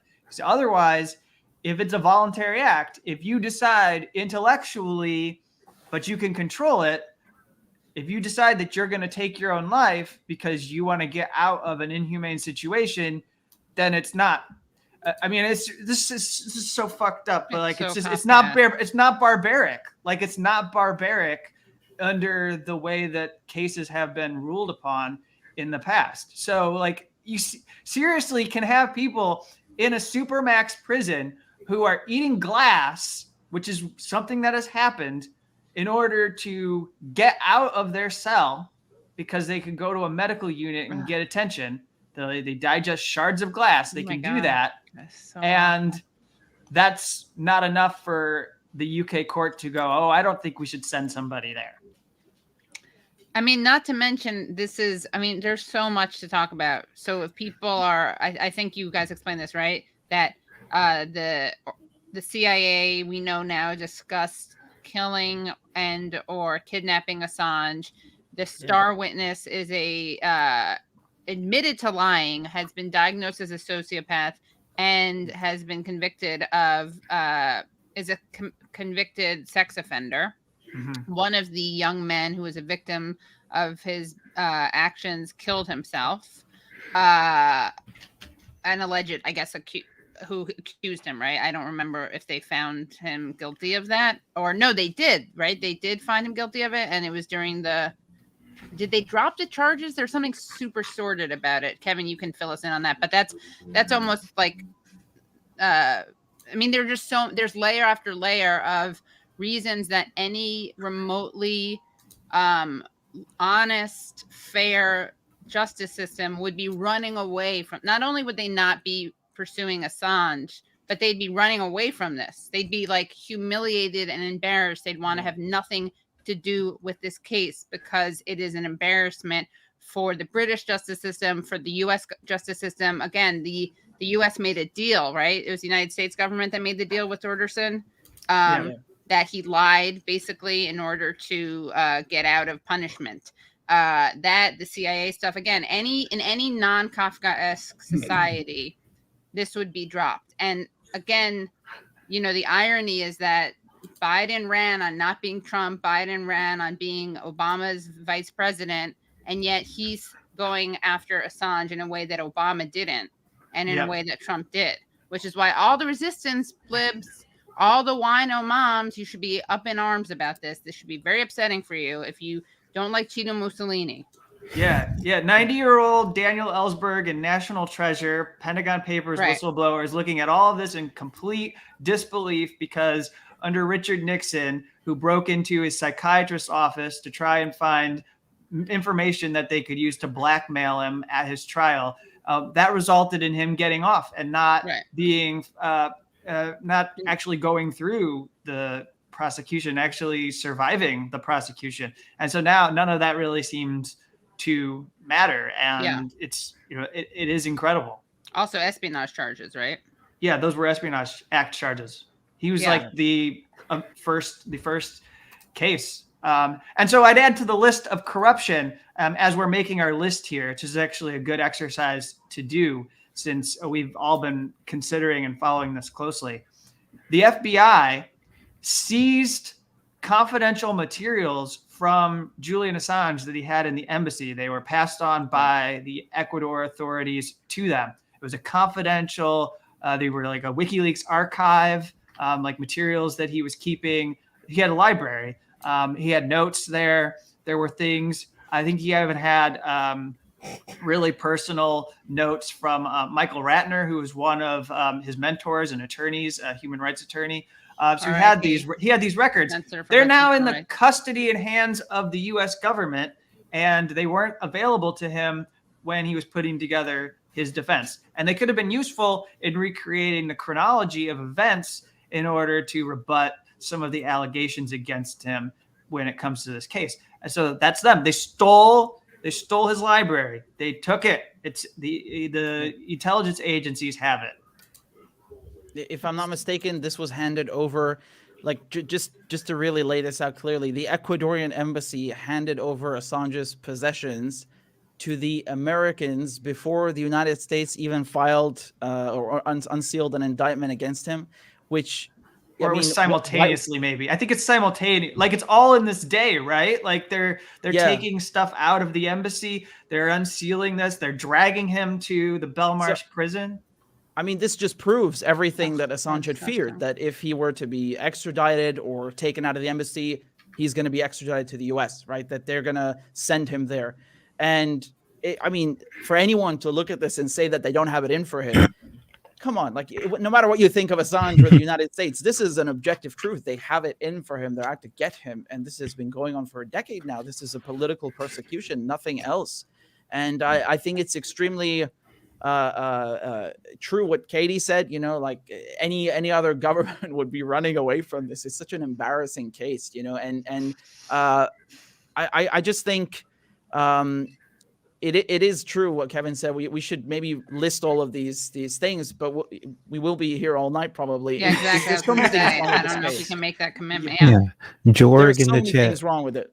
Jorg in the chat asks, are there any members of Congress or Senate who publicly support Assange? Let's even expand that to anybody with like like a blue check. Maybe. Yeah, no, wait. I'd like to alter that question, and I'm not doing this to be annoying. I typically don't like when people come back and want to reframe my serious questions. I know that's a serious question, but really what you should say is, are there any members of Congress or the Senate who will publicly ask questions about the Assange case?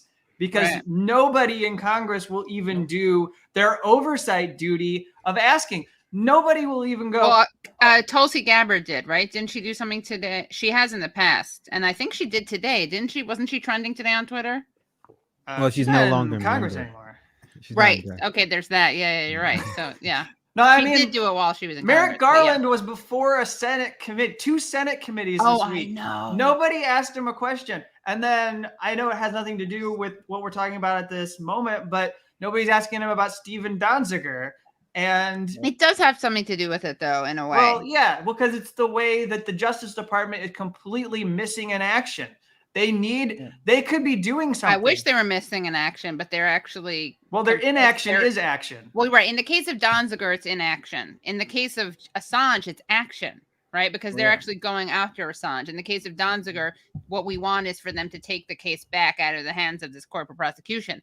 But I mean, the fact that you have these things side by side, you have someone being locked up over taking on corporate power, and then someone being locked up over taking on corporate and state power. It is disgusting. And the scary thing is that, like, I mean, they're being this hard on Donziger, who's, I don't want to like say he challenges corporate power, and Chevron is huge, but he's not as much of a, he's definitely not as, I don't know, like, he's a fuck you and a finger in the eye of a lot of systems, but Assange is like much more, shall we say, prolific in his fuck you.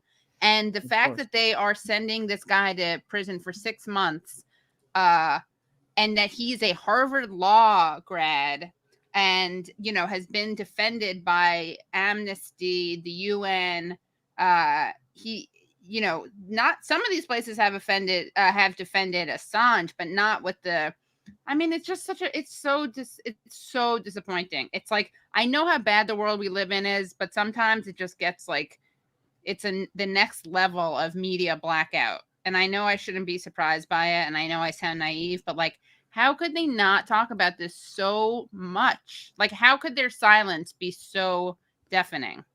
Yeah, you have to consider that many of these large media outlets, The Guardian, Le Monde, Presse, they really benefited a lot from WikiLeaks. You know, they broke huge stories. Times, right? WikiLeaks pioneered this collaborative investigative reporting, which you see a lot now, you know, like the Pandora Papers. That this is, you know, it's all inspired by what WikiLeaks used to do. And now, you know, they've hung him out to dry. When Kevin and I are in the courtroom, trust me, there's no one there from the BBC or the Guardian or any of these outlets that worked with Assange. They really were very quick to throw him to the wolves. And I think this is very disingenuous because they've gained a lot of prestige, a lot of accolades, perks, and recognition for things that they could not have done without WikiLeaks. So that when we talk about a media blackout, it's really unbelievable. And even when they do report about him, it's always so, you know, they say things in a way that it muddies the waters. You know, they make it seem as though he's not really a journalist. He's like some kind of a whistleblower, and he's like maybe a hacker. You know, they try to paint a weird picture. No, this is very, very clearly an attack on press freedoms. And what's scary is that it's happening internationally. Like, this is the United States trying to pluck an Australian journalist from the United Kingdom. What does he owe the United States? And why is the United Kingdom enabling this? This is shameful, you know, that they've been doing this for 10 years now. The judiciary in the United Kingdom has been basically handed over, gifted to the American intelligence agencies. And Australia is nowhere to be found. I mean, if a media blackout is bad enough, the Australian government they're down under. They're down under, right? He calls him that fellow down under, Morrison, that fellow down under. They've forgotten about him, you know, like they'll come out and say, Maurice Payne, the foreign minister, she'll come out and make a statement in support of Navalny. But then when it comes to Assange, she says, we don't want to get involved in legal proceedings. You know? What's the Russian equivalent of the CIA?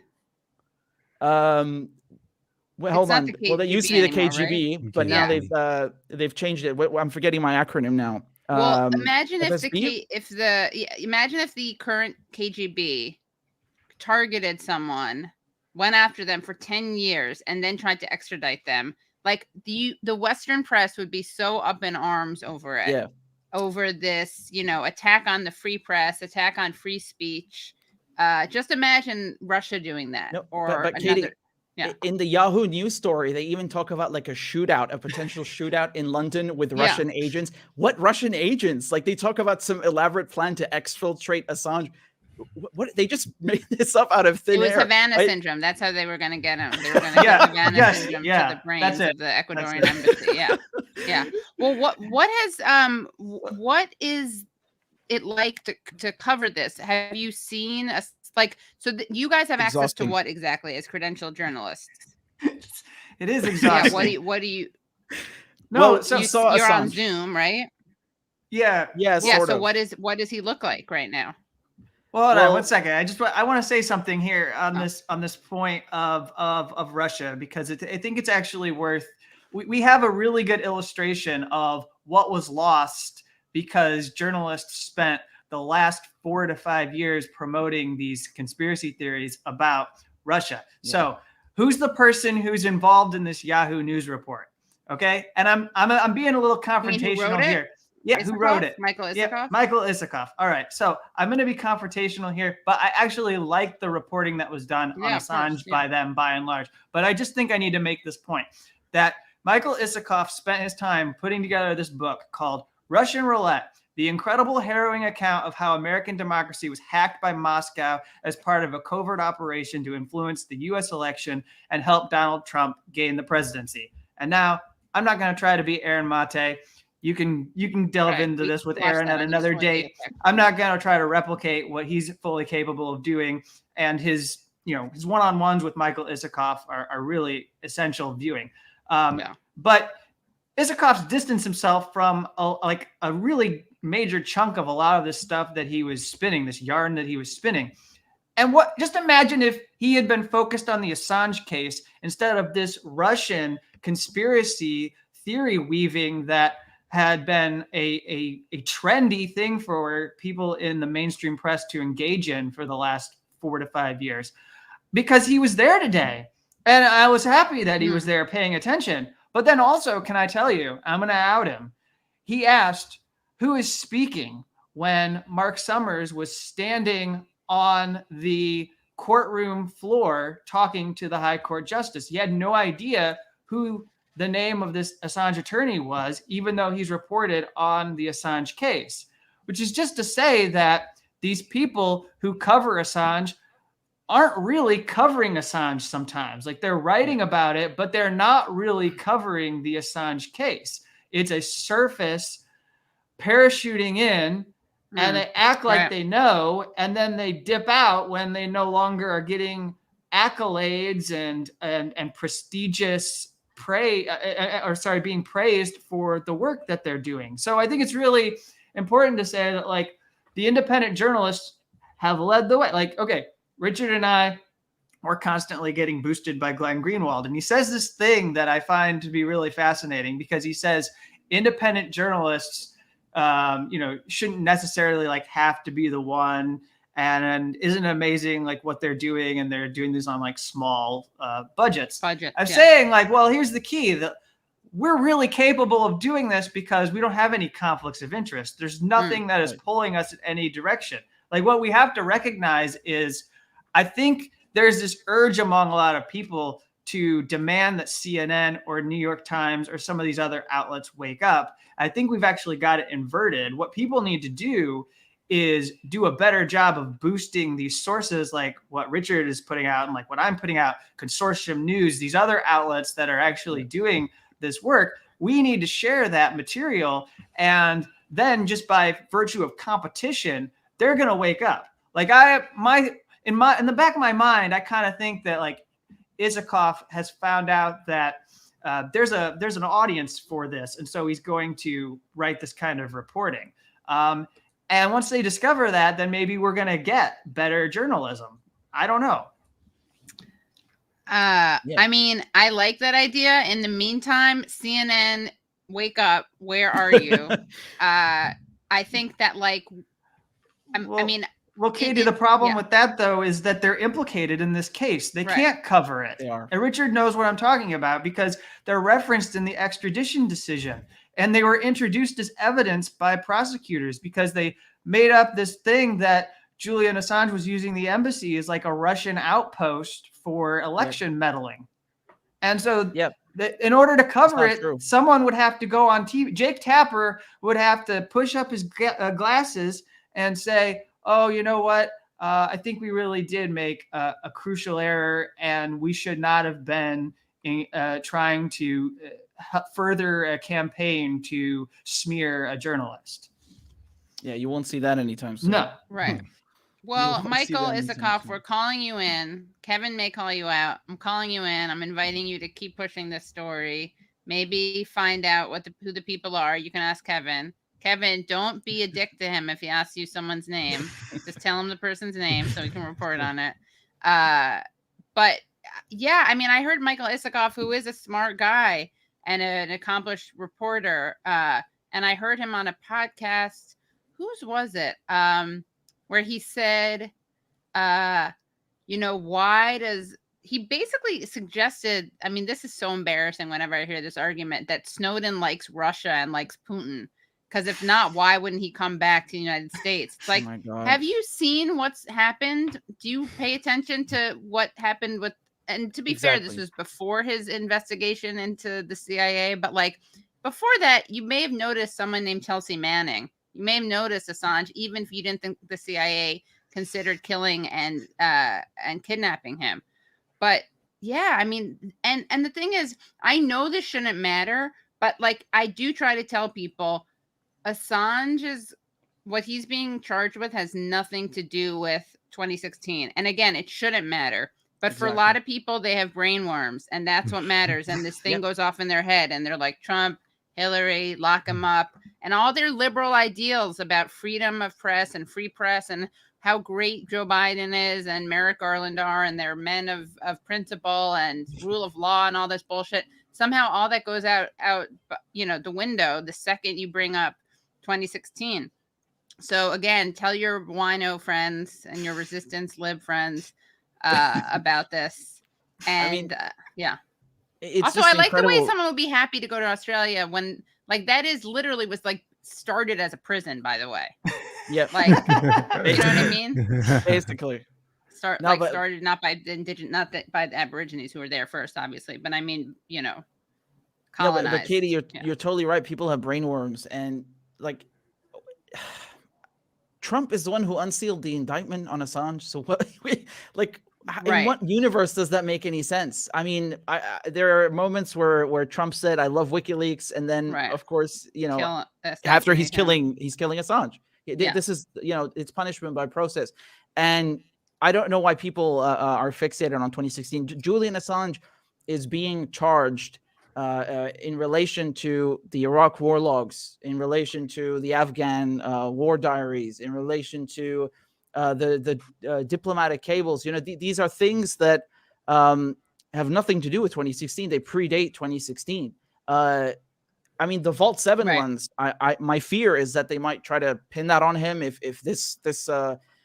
he wins this extradition battle. I mean, God forbid, I hope they don't do that. But yeah, a lot of people have brain worms. They you know, the media have succeeded, and as Kevin rightfully mentioned, CNN played a big role in that. They've succeeded in planting this nonsense in people's minds that Assange is somehow some kind of Putin puppet or whatever. You know, it's so vile, this whole neo-McCarthyite nonsense. You know, we learned about McCarthyism in school, and I'm appalled that people still fall for this. Like, you know, this is a political a witch hunt. It's a circus. You shouldn't fall for it. But you know, here we are. And the thing with Snowden, I mean, Snowden was on his way to Latin America. The United States canceled his passport in Russia. He didn't want to stay in Russia. They did it on purpose so they could say, "Oh, look, you see, he's working with the Russian." Yeah. Man, I just, you know, I don't know what you think about this, Kevin, but do you think there's a risk that they would pin the Vault 7 stuff on Assange? What was chilling today relates to that is how I think it was Mark Summers who said that if he survived this, let's say he goes to the United States, he's brought there and extradited. Let's say he survives his case, that he could get out, and then Kronberg could turn around and issue a grand jury subpoena, and then they could take him into custody like they did with Chelsea Manning. And so, yeah, then with the Vault 7, they could say, we want you to come before this grand jury and testify on these CIA documents, these CIA materials. And when he says, no, I'm not going to, because we know that's what Assange would want to do, then they're just going to throw him in solitary confinement, which is what it fucking is. And they would put him there until they didn't want to keep this going anymore.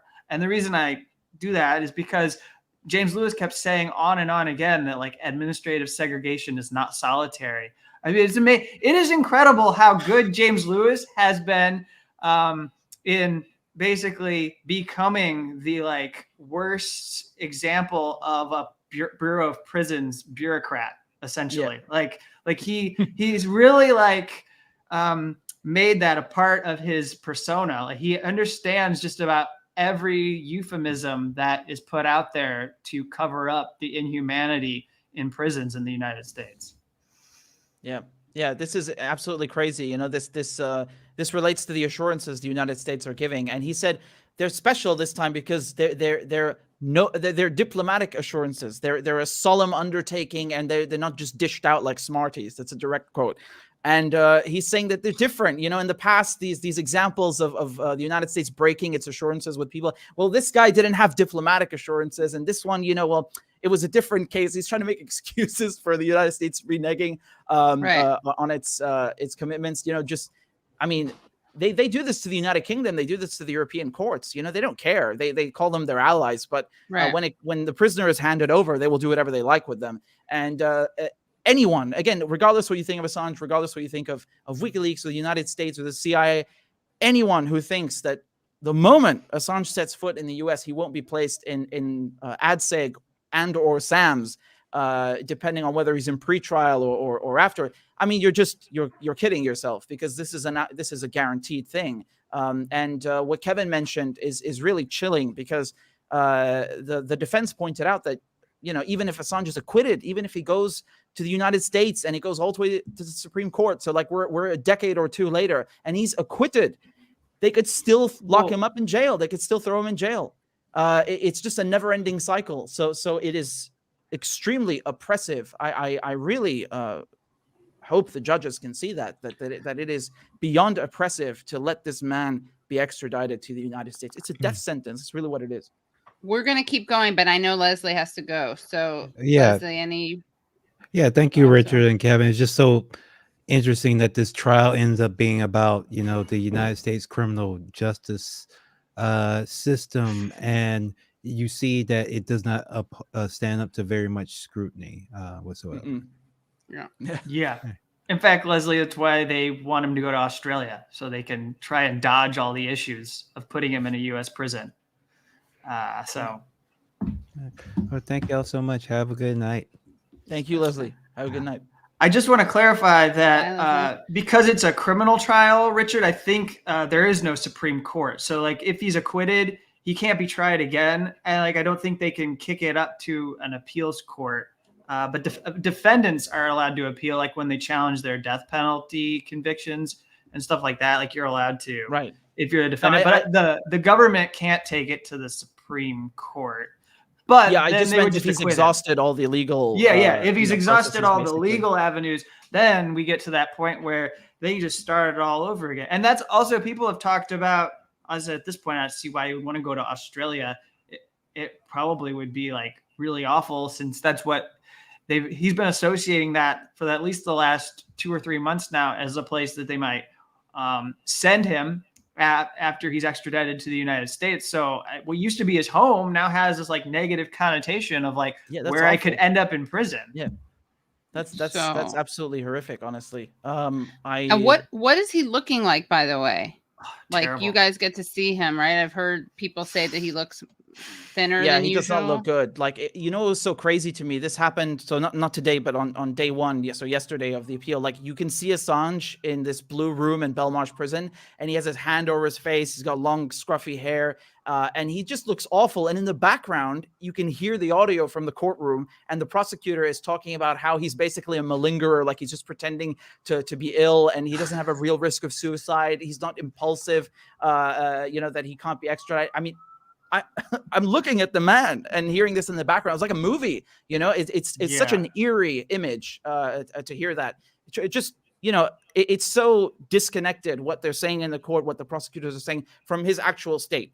And he does not look okay. I mean, what would you like? It made me self-conscious too. It made me self-conscious because what journalists were asking is, can we see Assange? Can we see Assange? Can we see Assange? Because when we get the video feed, we're just looking inside of the courtroom and they don't show Assange.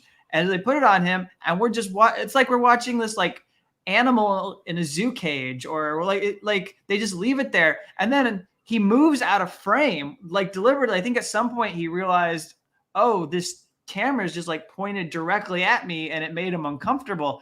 And that thought crossed my mind today of like why maybe he didn't come back on day 2. I'm a little confused. Right. Honestly, Richard, I'm a little confused because Stella said that he wasn't allowed to go to court in person. Right.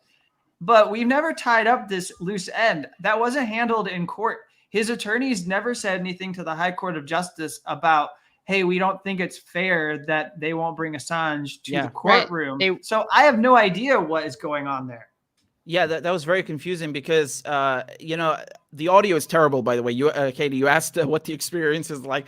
The audio is really not optimal. I'm being diplomatic here. But at the beginning, there was something about Assange attending, and, we all got the impression that he was not going to be there. And then he was there, actually, but not for a long time because of something to do with medication. But then, as Kevin rightfully points out, his partner, Stella Morris, she tweeted that he wasn't actually allowed.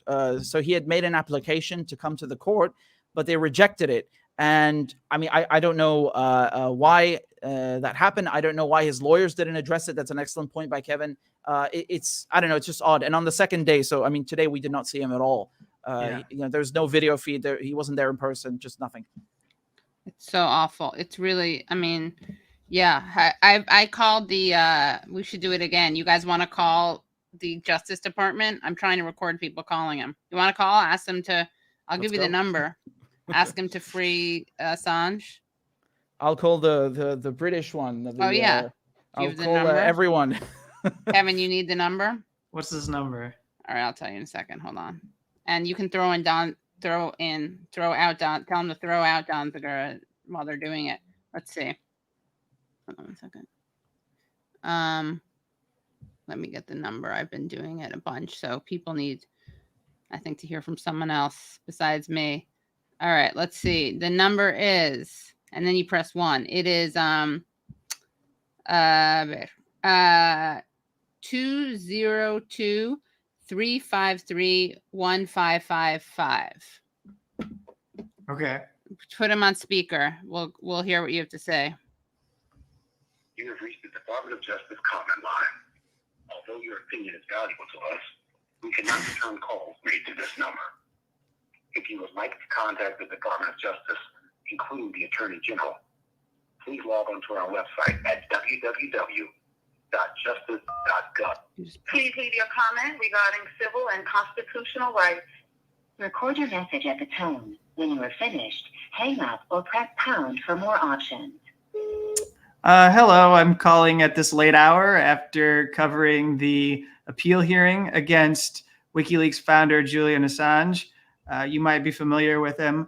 I don't think it's civil or constitutional to prosecute a journalist, and I would really like it if Joe Biden would drop these charges immediately. Attorney General Merrick Garland should follow his predecessor, Attorney General Eric Holder, who made the right decision to not pursue these charges against Julian Assange.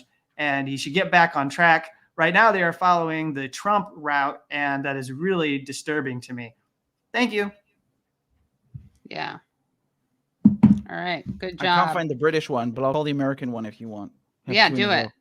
Yeah, do it. What was the number again? It is 20235. Oh, there you go. 202-353-1555, and then press 1. All right, okay. Guys at home, do it too. Guys at home, pick up your. Yeah.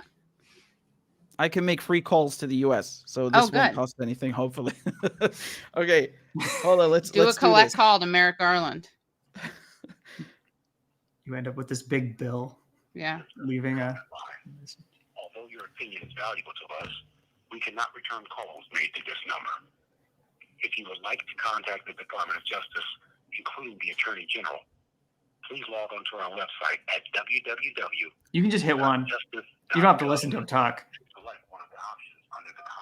You could use your comment regarding civil and constitutional rights. Record your message at the tone. When you are finished, hang up or press pound for more options. Hi there. This is Richard Medhurst. I'm Kevin Gosztola's colleague. Just been covering the Assange appeal hearing at the High Court in London today. It would be really great if you would stop prosecuting the founder of WikiLeaks, world-renowned journalist, and extraterritorializing U.S. law into the UK. I don't think journalists should be fearing for their lives and for exposing government crimes. Not to mention, it's a violation of your own laws. The First Amendment, you're violating EU law. So we have many jurisdictions, whose laws are being absolutely tarnished by this case that should have been thrown out on day one. Assange looks horrible. We saw him yesterday. This is a violation of his human rights, and the case should have been thrown out on day one.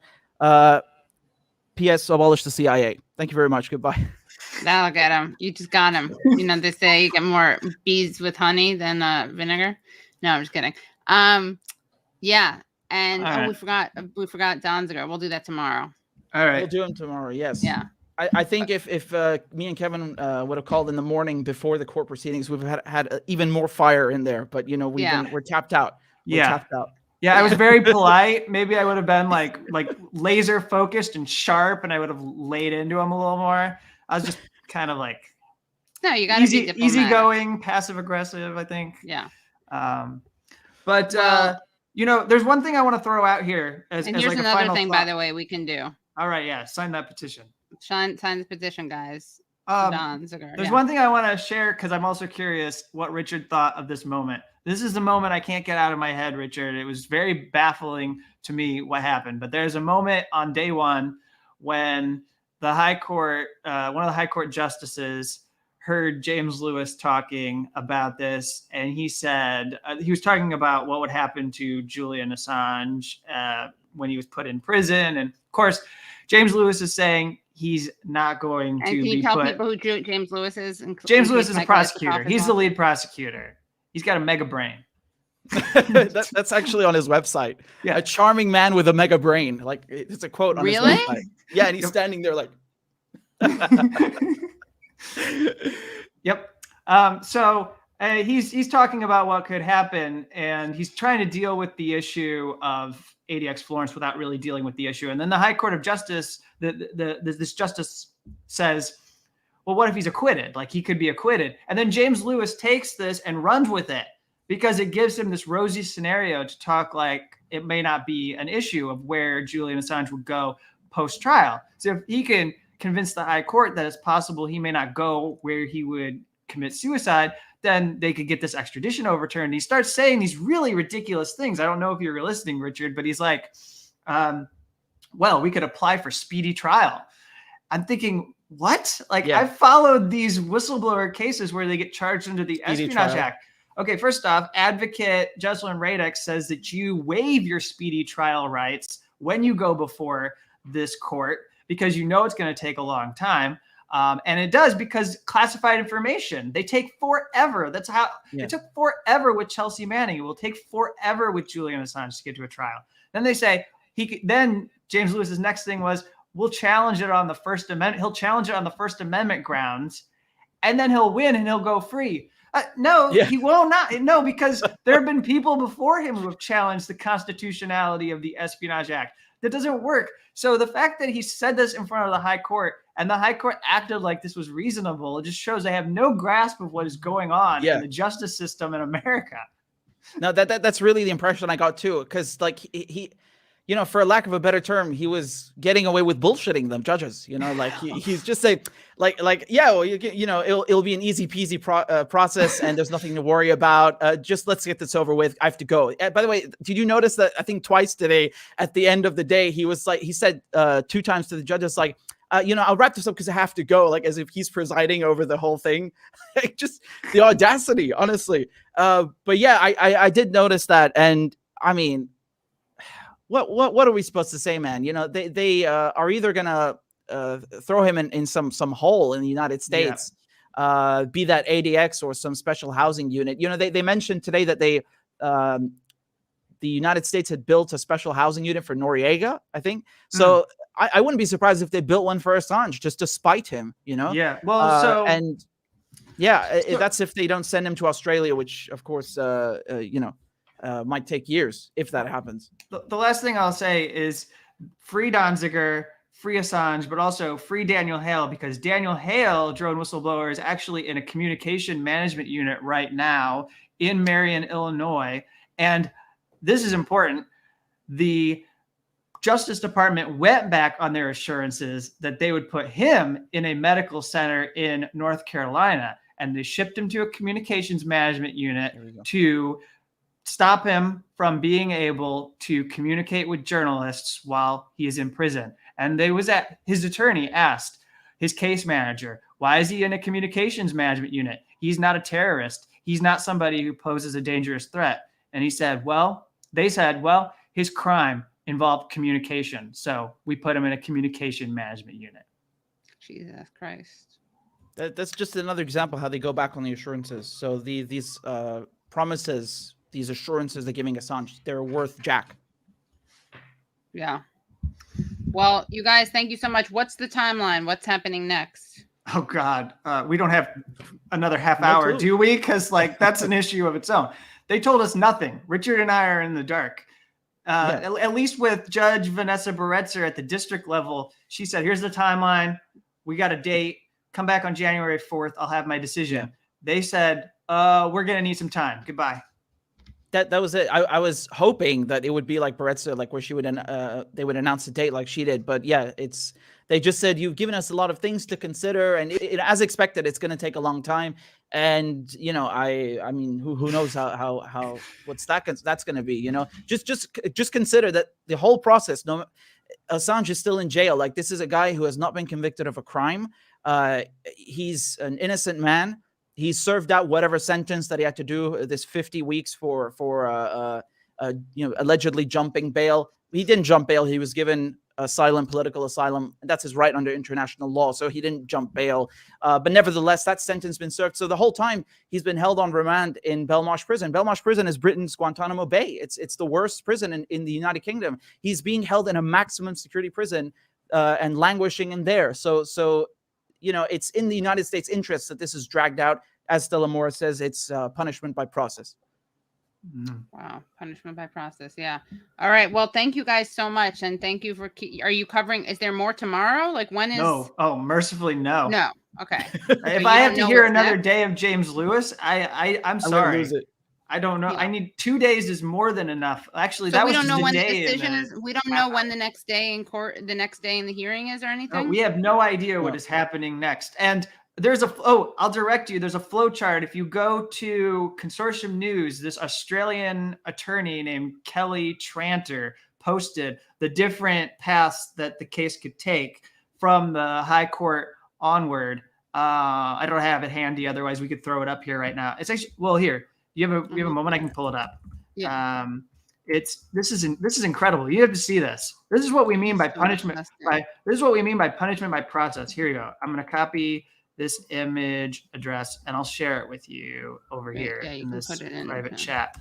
So take a look at this. There's no better illustration of punishment by process, because once you start following this chart, it shows you how this 50-year-old man is not likely to be done with this case until, you know, he's, you know, looking at his 60th birthday almost. Like it's that grim.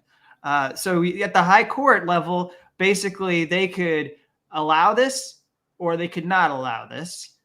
If they accept these assurances, then there might be a hearing where the defense, as they should be able to do, would call witnesses and submit new evidence to test. Wait, we're here on the left. This is where we are on the left. The extradition hearings. Yeah. Did you open this? Oh, sorry. I keep forgetting this doesn't automatically. 1 second. Okay, here we are. There we go. Yeah. So look at this. Like, okay, we are at the bottom. Go to the bottom. You see U.S. appeals to the high court. You're in the middle of it. Okay? Wait, where am I? Sorry, where is you? Go to the bottom of it and move your cursor over to the left. Move it up. See that red box or here? There you go. Yeah, there you go. Okay, got it. U.S. appeal. That's the one. To high court. Box. Okay.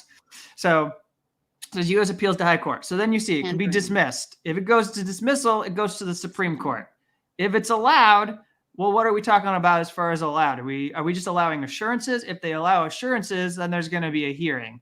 I think that might get kicked back down to the district court. The district court hears evidence on these assurances. We're going to be talking about the ridiculous nonsense about Australia and how he would be imprisoned.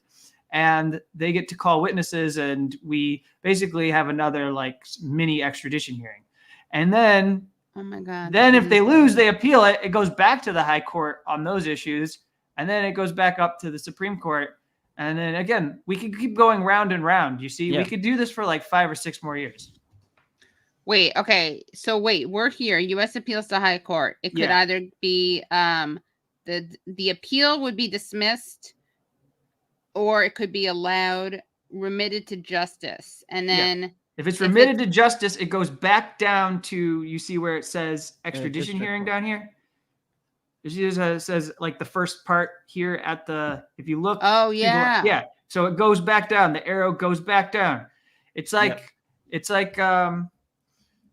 Jesus Christ. It's like playing a board game and you hit a space and it sends you all the way back to start. And you say, oh shit, I don't like this. This game is stupid. So yeah, you could get sent right back to go. Wow. That's good. Yeah. American justice, British justice, I guess. Western, the Commonwealth. Wow. That's shameful. It, yeah. You know. Well, thank you guys so much for doing what you're doing. Thanks everyone for paying attention to this. And our hearts go out to everyone involved in this. Stella Morris, John, his father, Jonathan, John, his brother, Gabriel, his 2 kids.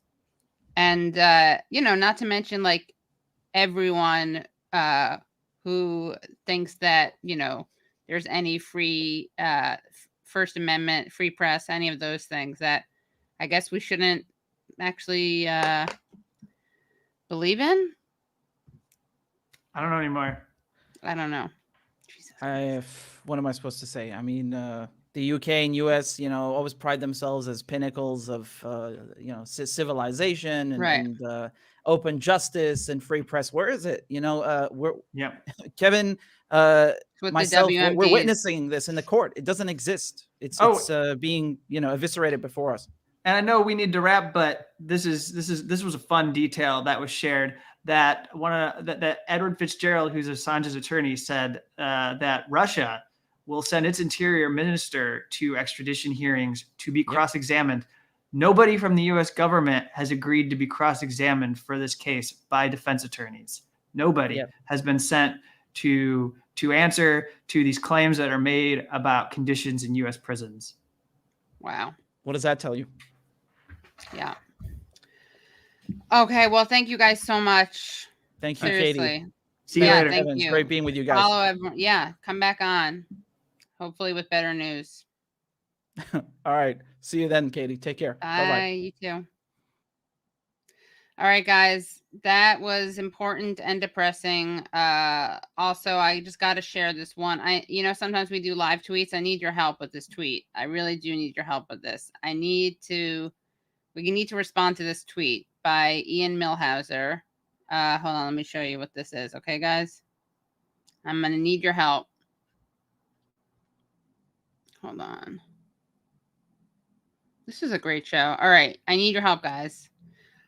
This is Ian Millhauser, who, what did he write lately that was like totally wrong? He got something wrong. I can't remember what it was. Something about, like the United States is no longer at war or something because because of Afghanistan, not realizing there are other wars that the U.S. is involved in.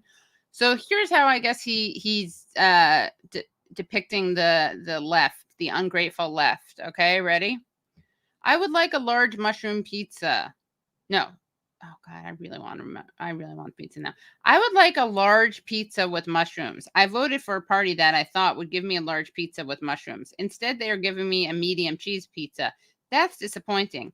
Meanwhile, the other party wants to feed me arsenic and nails. And it got fucking 2,247 retweets, 1,352 quote tweets, and 11.7 likes. All right, not okay. Like, this is disgusting. Okay. So what is the worst thing that Biden has done? Right. They're not negotiating. The price insurance, the Medicare prices, right? What is it that what's the thing that they're not doing anymore with the Brad, help me out here. Or someone out there. What's the thing that they're doing with the prices? It's not just healthcare in general. It's a very specific thing. Hold on. All right, you guys are gonna make me look it up. Hold on.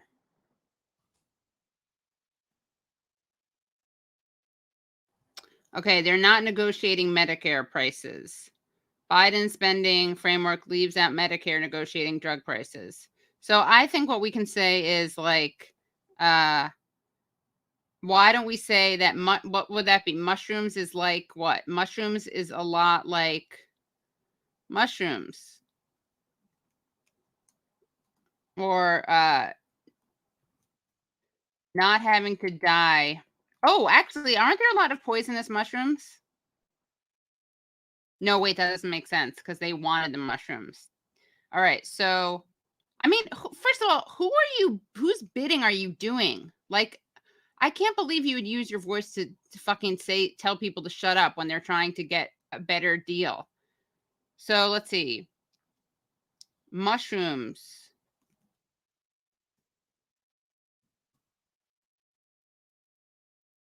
Not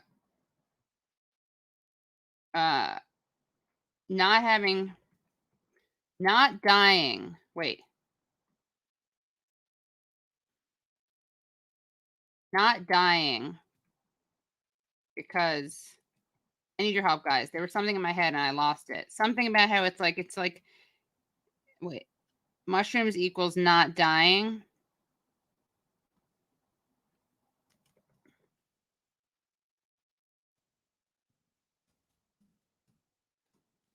Mushrooms.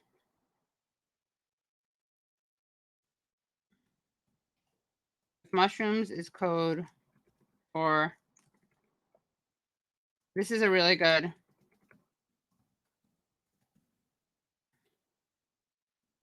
If mushrooms means if a large pizza was mushrooms means not dying.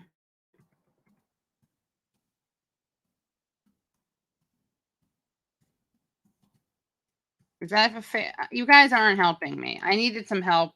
This isn't it. Does anyone have anything good for me? Death shrooms would be more compassionate than having to hear Biden again. If by cheese pizza you mean, he's so fucking stupid. People don't die from getting the wrong pizza. They do die from lack of health care. That's actually, yeah, that's good. How am I not seeing your suggestions? Ian Millhauser, he's what is he? Is he Center for American Progress? Let's look up this guy. Ian Millhouse. Wait, Millhauser. Who is this guy? Who the hell is he? I feel like I need to come up with a good thing or I can't tweet this out. So I may not be able to tweet it out. I'm a little tired, We just did a 2.5-hour show. It's a great one. What's his name again? Ian Millhiser.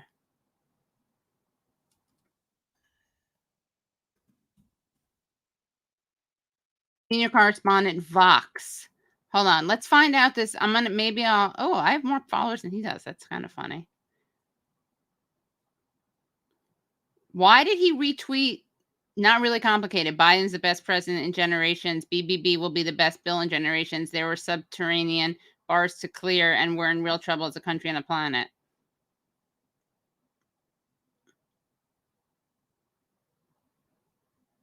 Jesus. These people are pathetic. All these people like shilling for the Dems and not wanting people to be fucking A. Oh my God. I can't believe what a fucking herb this guy is. Look at this. Let me just show you some of his things. And then we really need to come up with a good thing. But I think I may be too tired after this thing. Yeah, we're going to have to come up with a better one. But let me just show you what I'm too upset to actually. Well, I'll show you. Okay, fine. You know, another person who was good on this was Casey Hunt. I'm not a big fan of hers because she hated Bernie Sanders. But it is worth showing you guys this. If paid leave is left out of this bill, I'm going to spend the midterms covering how suburban women who turned on the GOP over Trump are responding to Democratic governing in D.C., especially after the pandemic. Will your coverage include any mention of the Republican Party's position on paid leave? I don't even... Oh, I didn't show that because... All right. You know what? Now I don't like this thing where it doesn't automatically show. All right. Can't. Okay. Look at this guy. Who the fuck is paying him? Who pays him to write this stuff?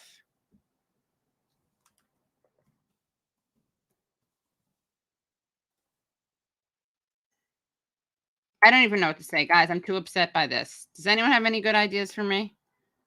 Fine. First, it's a pizza with no mushrooms, and then we won't get one with sauce, and then it's just burnt crust in a tattered box. I wish. It's poison. I don't even know what to say about this.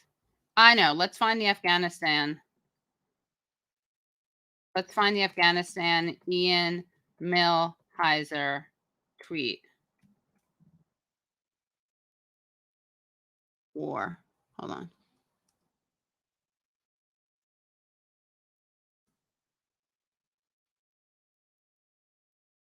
Where is it? Damn it. Where is it? He said something about war. Hold on.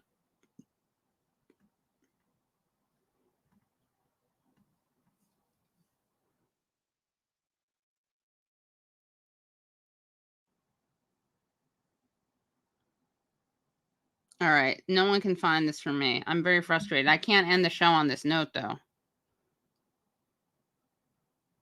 Anyone know? You think it's I mean, I like that. I like the Phantom Assist thing, but doesn't it kind of not now drive home? Here, Phantom Assist, I'll retweet you if you tweet that. But I want something with death in it. Also, oh, you mean two bowls of shit? Hold on. Pompeo fooled Trump around about Assange, but if Assange was pardoned by the U.S., Britain would have released him. I think they would have released him.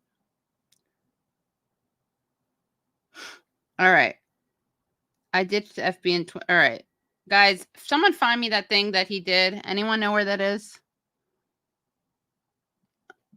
Please don't fall for that trap. These comments are made to distract from the real issues. All right, fine. Whatever, Gramsci. It's therapeutic, okay? But not Gamal. I don't know why I said Gramsci. Sorry about that. I need glasses. I don't think that's true. We have to make the argument. I mean, I know the war isn't going to be won in Twitter, but anyway, all right. No one can find that Ian Millhiser thing where he tweeted about Afghanistan. It was very embarrassing. Come on.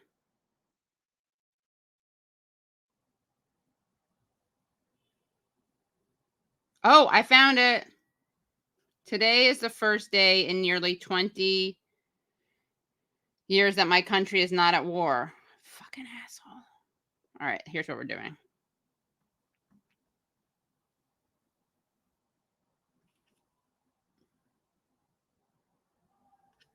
All right, here we go.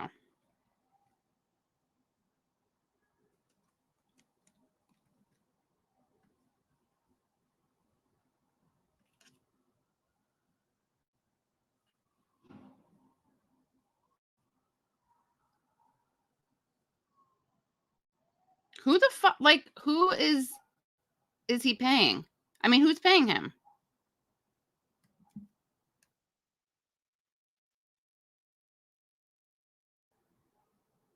He's like really gets a boner for incrementalism, I think.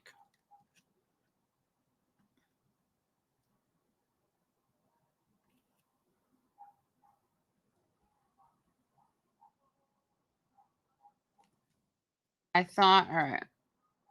Here, tell me what you guys think. I thought your tweets.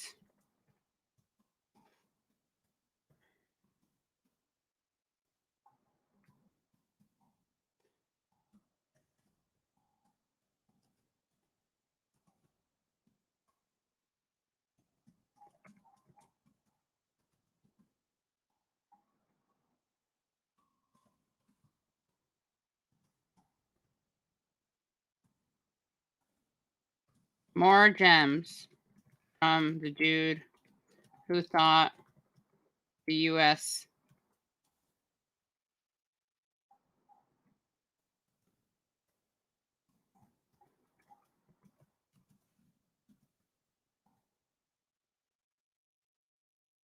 was the only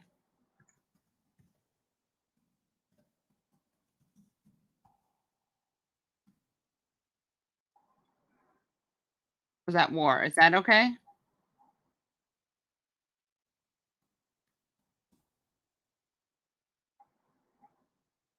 Is that okay? He's such a... Seriously, what does he think he gets from this? Katie uses her trolling powers for good. That's good. Thank you. You want me to... What typos? Do I have typos in it? Wait, someone wrote a... Satirized and proof we're not Nazis, not mean they are. I don't understand that. Hold on. They didn't give us... All right. Grammar check. What did I say? I told you guys I was tired. Hold on. More gems from the dude who thought Thank you. Thought Afghanistan was the only country the U.S. was at war with. Thank you. Wow. Thank God I didn't tweet that. Okay, now is it okay? How's that?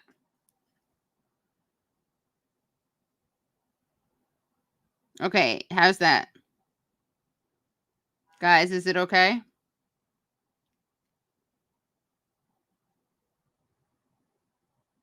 Perfect? Okay. He's so dumb. All right.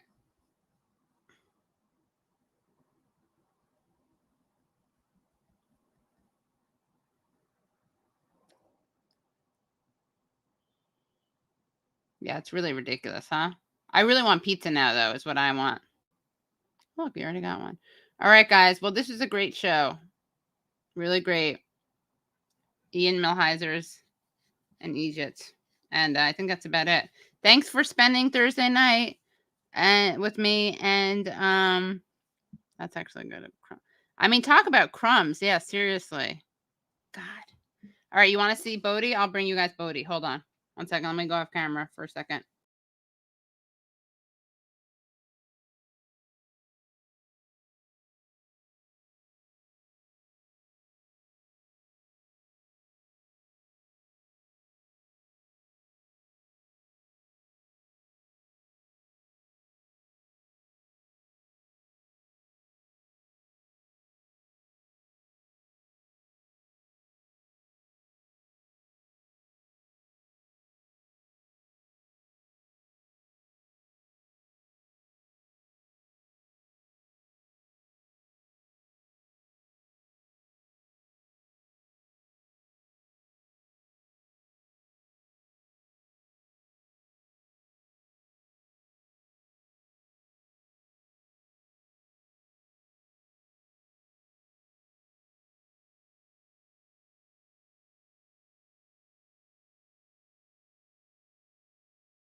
It's not even funny.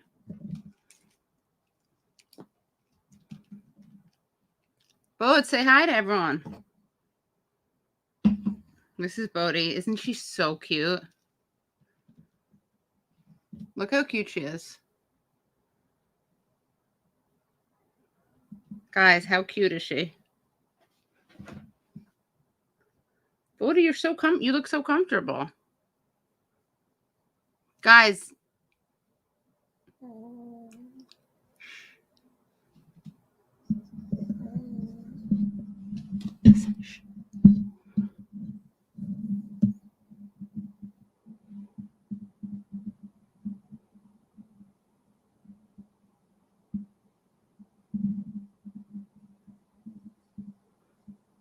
She was just making little snort sounds. She doesn't like it, though. She feels self-conscious, I guess. Boo boo.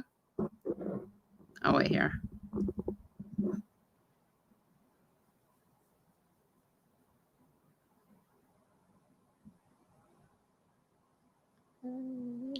Can you hear that?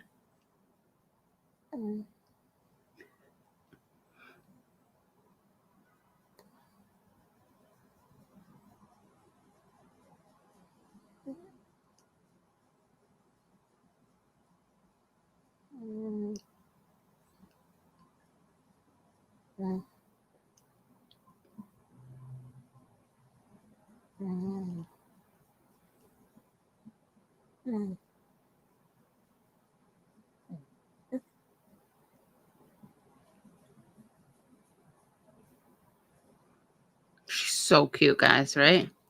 Say hi, Bodie. Bodie, you're tired. I'll put you to bed. Gotta wash your face. Gotta take a washcloth. She likes it. She likes it when I take a little washcloth and I put it on her face. It's like a facial, right?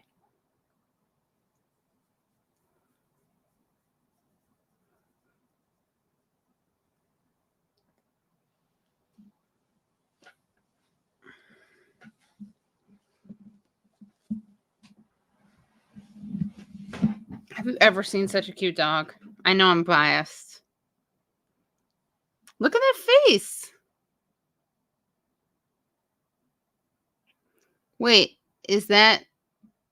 Read it back to myself? Did I make a mistake? Okay, boo-boo. I'm going to put you to bed, okay? She really is so cute, though. You're tired. All right, we'll put you to bed. We'll put you down. No, put you to bed.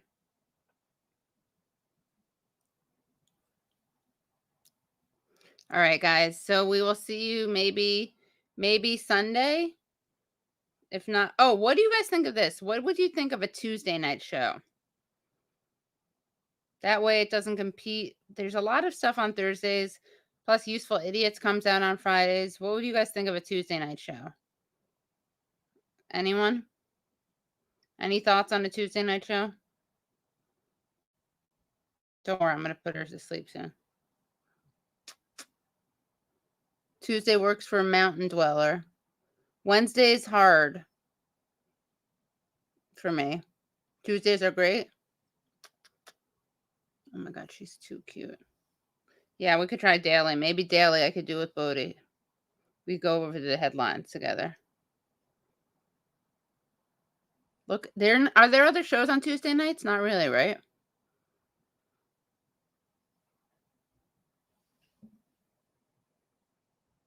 Tuesday rules. Okay, cool. Look at that face. All right. Fred Hampton. Wait, Jimmy, since when does Jimmy stream on Tuesdays? Doesn't he stream on Wednesdays? What time is Fred Hampton on? Fred Hampton Live.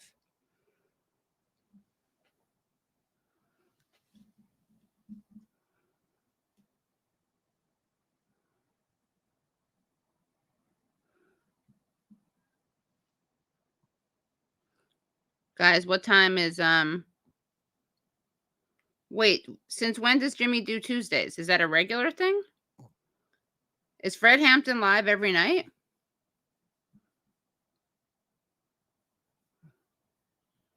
What do you think, Boo Boo? What day works best for you? All right, I'll go now. Sorry, I've been on for so long, just holding little Bobo.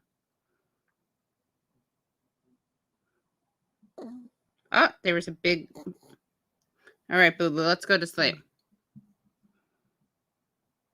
No, I know, but Thursdays is hard for me to do. It's everything jam packed into the week, and we release the show. It's a lot to do on Thursdays. Oh my God, I wish you guys could see how cute she is. I mean, you kind of do, but.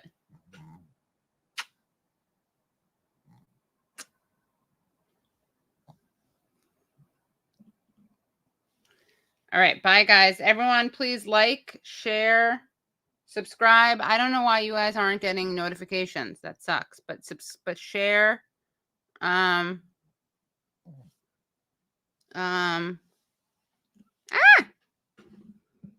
All right, I'll put you down so you can, because I don't want you to jump. It's too high. Wait. Ah!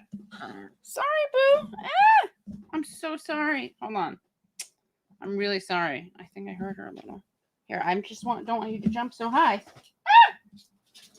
Ah! All right, guys. Okay. All right. So I will see you guys at least Sunday. I mean, at least well, I don't know. Stand by. Make sure you check in. Make sure you check in with me about when the show is, because who knows? But it'll be sometime this week. How do I know if no, she didn't poop or pee? How will I be able to tell you guys? All right.